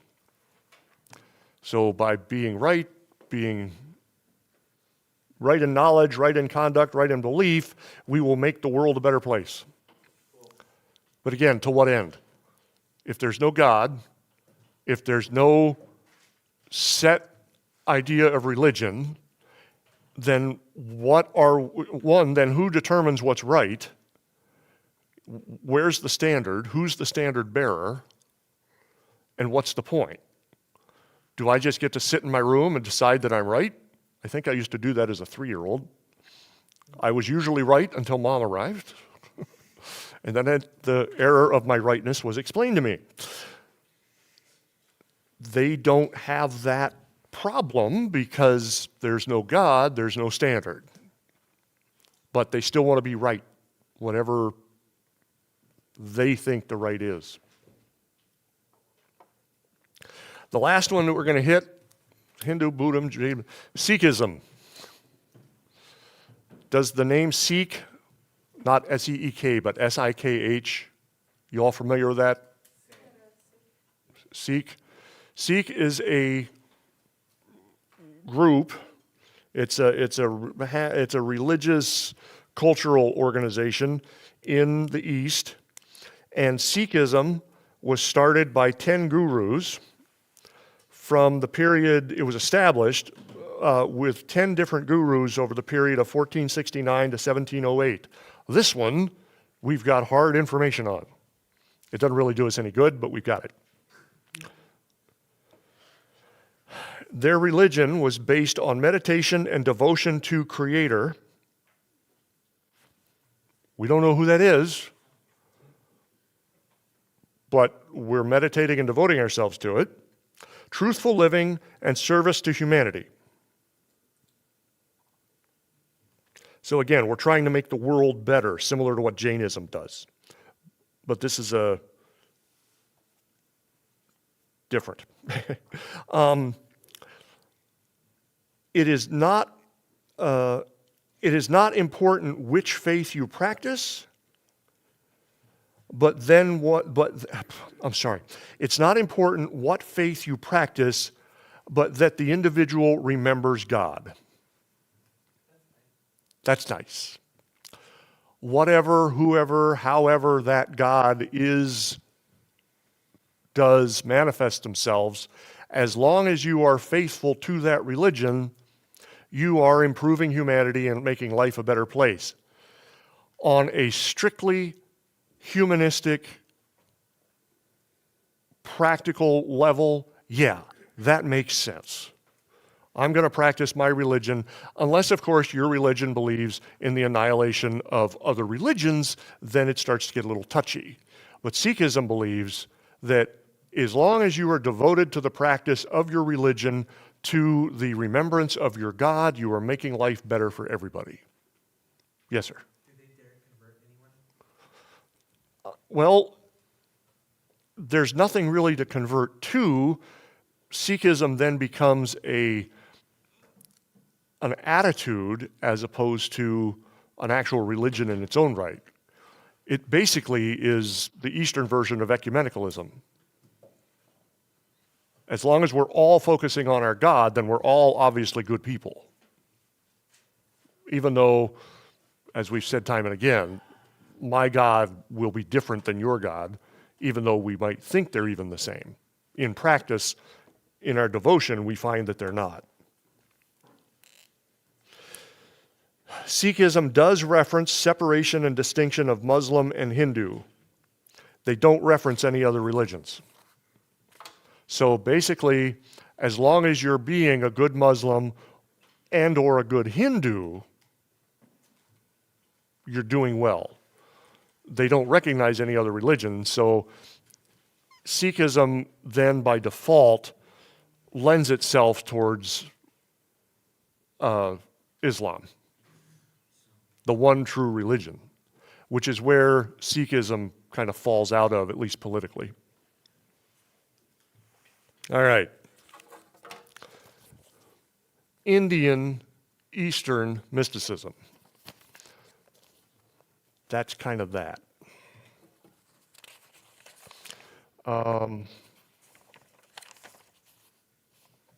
Make sure I didn't skip anything.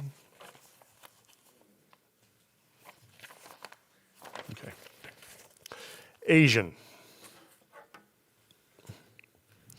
Taoism. The Tao, T-A-O, is undefinable. Well, ain't that convenient? We're going to believe and worship something. We're going to practice a religion that we can't define. But we're all going to work on practicing it. I mean, we laugh. I laugh. I think this stuff's funny. I laugh when I say it, but you realize, as I said when I started the discussion, people believe this fervently. And it opens up the door, it leaves the room void for Satan to come in and do his work. And in practical practice, in the areas where these religions were originated, or these areas of thought were originated, the more you go into it, the more demonic activity you can easily identify. So it's kind of fun to talk about. It's curious in its ambiguity, but it's a breeding ground for Satan worship. And then you look at the religions that actively manifest themselves in these areas, and you see the evil that is taking place. On the lower end, you see just the acknowledgement and effective worship of demons in the example we gave on climbing Everest. On the far end,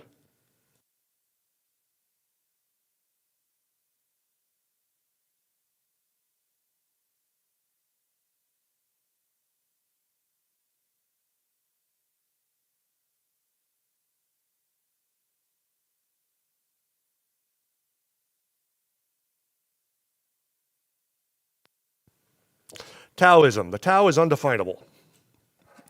Each person can discover their Tao on their own terms. Systems of belief, quote, systems of belief, attitudes and practices set towards living to a person's nature. So the Tao is undefinable, but the way you acknowledge and work what you're expected to do with your life is to practice a set of systems and attitudes that systems and attitudes and practices that are set towards living to a person's nature. So if I am inherently a bad guy, let's start on the high end. If I'm inherently a good guy, I am going to set a pattern of life and practices that are designed to living towards my personal nature, which is to be good. So I am going to be nice to people. I'm going to feed the poor. I'm going to take care of the widows. I'm going to feed the hungry, clothe the poor, take care of the widows. Do all those things that Jesus talked about because I'm a nice guy, so I'm going to be nice. Those are the things and the practices I'm going to do. If I'm a bad guy, let's say Hitler, the fact that I'm doing the things that are my nature to do, trying to overtake the world, killing everybody in my path, trying to annihilate the Jewish nation, that's just because that's who I am. I'm being the best I can be. And we have Taoism that respects and expects that. If a person's a bad person, it's because a person's a bad person. If it's a person acting as a good person, that's because they're a good person. But we don't judge that. We just acknowledge that that's a person acting in the best interests of their character. Yes? Would you be born with a certain morality then? Or how does that work? Would you be born of a certain way? Like, is your morality set in stone from birth, or? They use the word nature.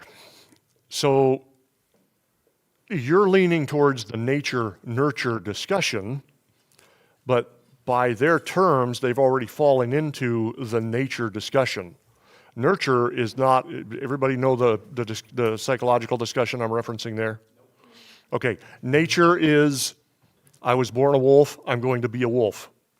Nurture is, I was born a human, but I was raised by wolves, so I'm going to look like a wolf. Okay? Now, let's turn that around into, it's sad that person turned into a murderer because he was born in a neighborhood full of gangbangers and killing people is just what they learn to do. So he's basically a nice guy, but he got stuck in a bad situation. Therefore, we excuse it. That's the nurture argument. Nature argument is he's basically a nice guy. He should continue being a nice guy. Taoism takes the nature view. If you're true to your Tao, which everybody has one, if you're true to that, then whatever your nature is when you're born, so yes, this is the answer to your question, is that you will continue, if you're a good Taoist, you're going to continue doing, growing, practicing what your original nature was. By definition, then, if you were to change your nature halfway through and decide that, you know, being a gangbanger is bad for business, I should probably stop going to prison every 6 months, I think I'm going to turn my life around, you're not following your Tao. Or you're not being a good Taoist. I'm sorry. Follow me? Okay. Do you see where that leaves opening for a person in a society that is predisposed to demonology and Satan worship, to have Satan come in, impose his character on the individual? I'm not saying you blame Satan for stuff, but Satan works his character in the individual such that the individual becomes what Satan wants him to be, and he's a good Taoist because he's doing what his nature tells him to do. It just gets worse and worse the more time you spend and the more you look at how it goes. No defined practice or leader or result. There's no standard. There's no expectation.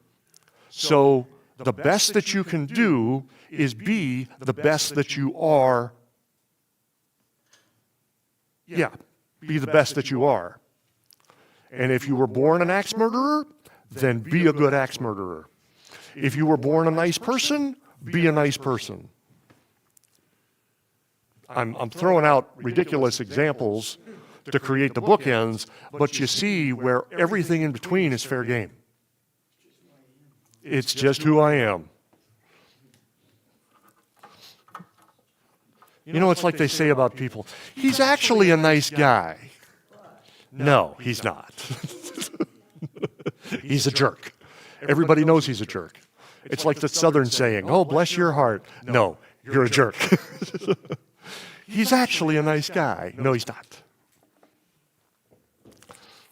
Okay. Shinto. This is Japanese Asian mysticism. It originated from the 8th century. Shinto means the way of the gods. There are no scriptures, founder, or absolutes, so nobody knows who these gods are. But I see again, it's...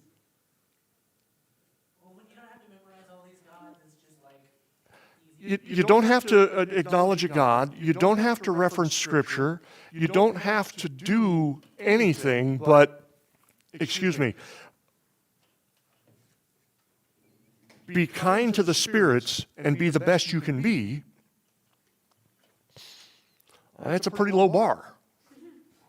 Don't piss off the things you can't see, and be who you are to the ones that you can. Shinto, the way of the gods. Japanese Eastern mysticism begins around the 8th century. It's worship of ancestors, nature, sacred powers of the animate and inanimate. There's a working definition of evil spirits right there. Worshiping the sacred power of the animate and the inanimate. I worship the sacred power of that chair. I worship the sacred power of the person whose feet are resting upon it.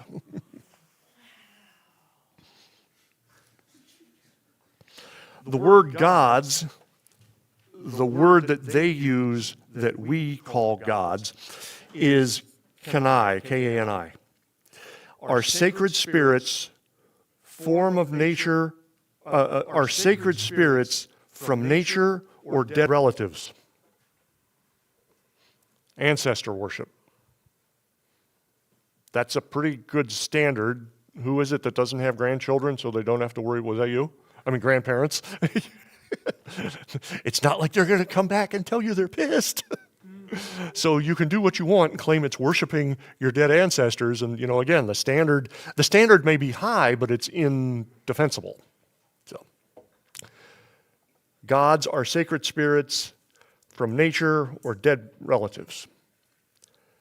Death is a source of impurity. And so they leave how death is handled to Buddhist tradition.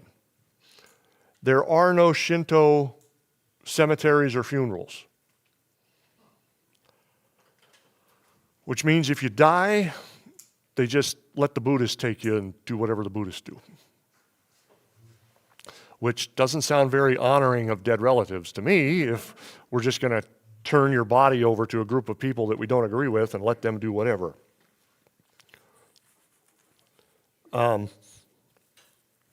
Confucianism.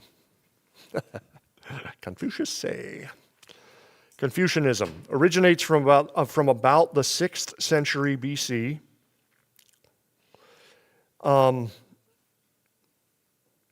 Confucianism has no Chinese reference. It is a Western term. We've made this up. Because, there wasn't any good religions here, so we made one up based on our ideas of Chinese thought. It references ancestors. It is human-centered. So they don't even bother with the idea of a God. It's, we are the God. It claims to work or be originating from the learning and values and social code of the Chinese. Even though they claim it started in the 6th century BC, but it's actually all the writings, all the documentation, any references you find to it, they end in Western culture. So, it's kind of like the Dead Sea Scroll thing with the Islam.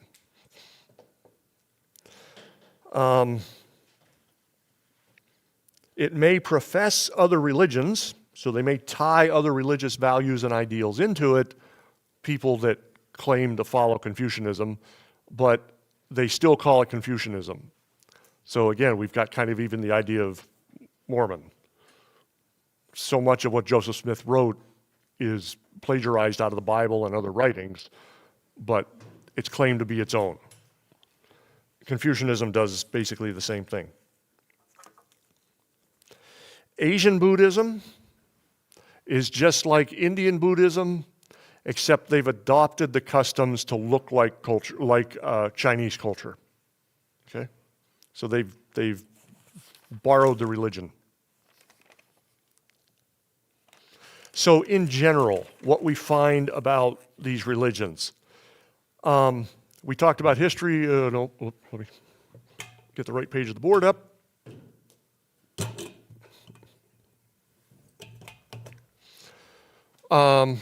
History, systems, characters, and text. The system, these are man-centered. They are about self-improvement. They are self-defined. And most of them have no God or reference to a God. It is humanism. Does that match any definition you may have heard before? It is all about the man. It is not about God. What do they do with Jesus? They don't even bother. What's the standard of living? It's whatever I want it to be. If I'm being my best self, who's the preacher that we talked about in our group last night that writes books about being your best self now? Woo-hoo! There's no God, there's no need for a God. Man, the self, takes the place of or becomes the God in the context of the religion.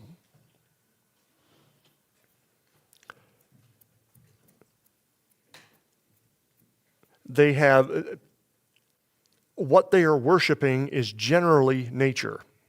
They're worshiping the created, not the creator.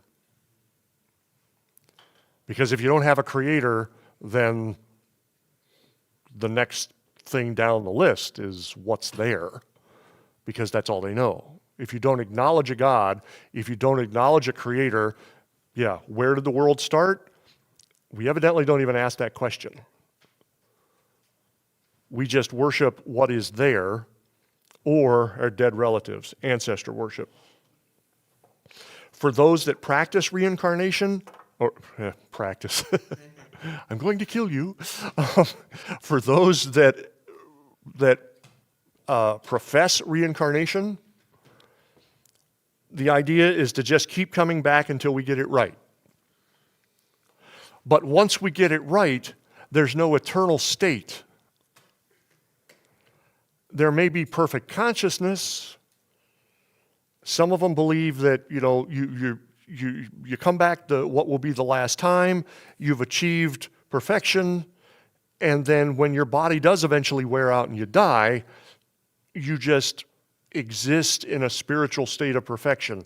That's as close to afterlife, heaven, whatever you want to call it, that you're going to find referenced in this. Yes, ma'am? Are the ancestors worshipped as a collective or as individuals? Both. And would there be ancestors that are left out of the worship because of maybe certain actions they took or expectations not met? That is not addressed in anything I've read. You worship the fact that you had an ancestor and that person. You worship Great-Grandma Wilson or whatever.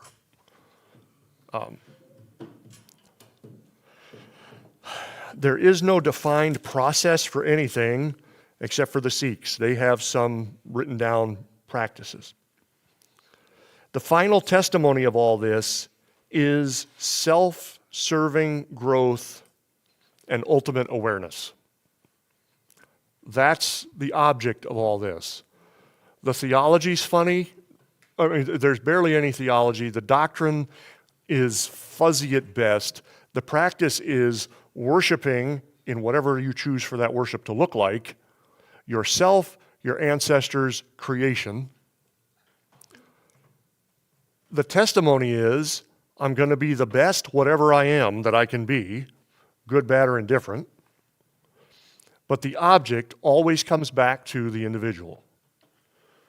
It is a circular religion, as all are, that circles back to the individual. I say what my religion should be, and therefore I practice it to the best that I am capable. And in some of the cases, that should make life better for other people. That's the best object that you can find in this, making life better for others. But then you got to hope that there's more good people than bad people that are being the best good people and bad people that they can be.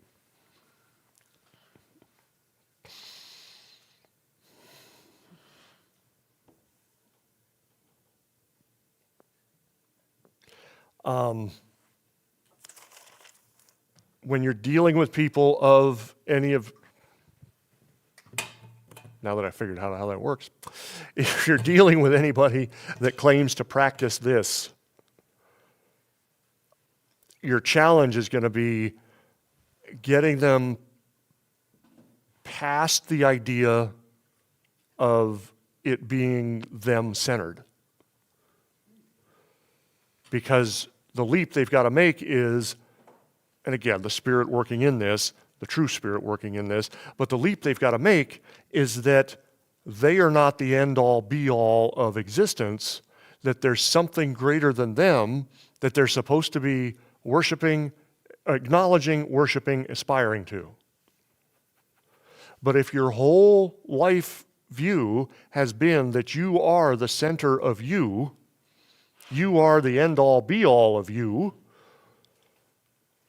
that's a pretty high position to have to take yourself down from to acknowledge something else. And that was Satan's origin. God created Satan as the perfect being. Satan's fault was that he wanted to be more. He, in himself, wanted to be more than God. So he comes down to earth, if I may grossly paraphrase, and teaches people that they are the center of their universe. Therefore, you have no need of anything else. You have no need of God. And Satan's got you right where he wants you. The demon possession and all that is just a lovely byproduct. But wait, there's more. But do you see that if you are worshiping you and dead ancestors, and you know that everything has a spirit, and you're trying to be a good person, then you are going to end up, at least, if you will, paying alms to, at most, worshiping every chair, rock, tree, bush, person, animal, thought, because it's all got spirit. And if your goal is to be the best of yourself, and part of that, reaching that goal is by worshiping all the spirits, do you see where you would be afraid that you would miss a spirit somewhere? You'd miss an ancestor somewhere? You'd forget to give praise to that mountain or hill or rock? That's why when you go to Everest, or I've never been, when you look at pictures of Everest and the camps and people moving around, at the top of Everest are these rows of prayer flags by the end of the season, which is their symbol for worshiping whatever it is they chose to worship with that flag. Everest doesn't have an eternal list of flags on top. They put a post up there every climbing season, and you tie your prayer flag to it. If you're following the religion of the people that blessed you and allowed you, spiritually allowed you to climb the mountain. If you're just a white Christian heathen like me, I'm not going to bring a flag. I'm going to save room for food. But do you understand where this all leads to fear? A spirit is going to come get me because I didn't acknowledge it properly. I am going to fail if I don't, every moment of every day, acknowledge every spirit such that I can be the best that I am supposed to be. It's like being in the army but without the tanks and guns. Is that too old for some of you? Be all that you can be? That's a new thing that came back. Did it come back? Did it come back? Good, I'm glad, because that army of one was garbage. Yeah, it's just like a couple years ago they brought back to be all you could be. All right, any questions? I know this is fuzzy. I know it's hard to put a line in in loose blowing sand. It just doesn't work. But the core of it is they're worshiping the created. They have no room for the creator because of their mindset, that it just doesn't even occur to them. Most of them don't believe in any kind of God. So it's self-worship, fear of the spirits. And so if you're going to minister to somebody from this mindset, that's what you've got to be ready to that's the void you've got to be ready to pierce. And with the Spirit's help and the Spirit's calling, that's how it goes. But this is the battle you're fighting. And you are probably more directly fighting Satan in it than you would talking to somebody from the Western world. We just have no need of God, is the difference.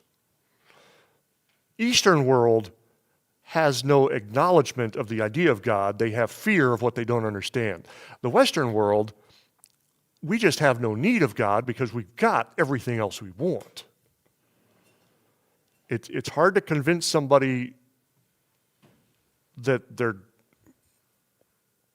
if you've got everything you want, why do I need God?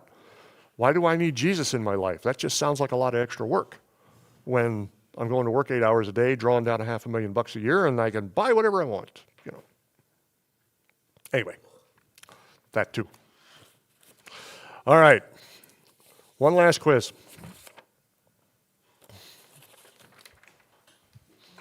Don't turn it over until I tell you. It's a race. Why not? Why not? Problem with what? Well, because there was so little to say about both of them, I got through them both in one day. I mean, we are going, so tomorrow, those of you who gave me your 5 hills you'd die on, since you were foolish enough to put your names on them, we're going to talk about them. We're going to tally out how many of you picked the same ones. Don't turn it over. I don't have 5 hills I'd be willing to die on. Don't turn it over. Get to keep your what?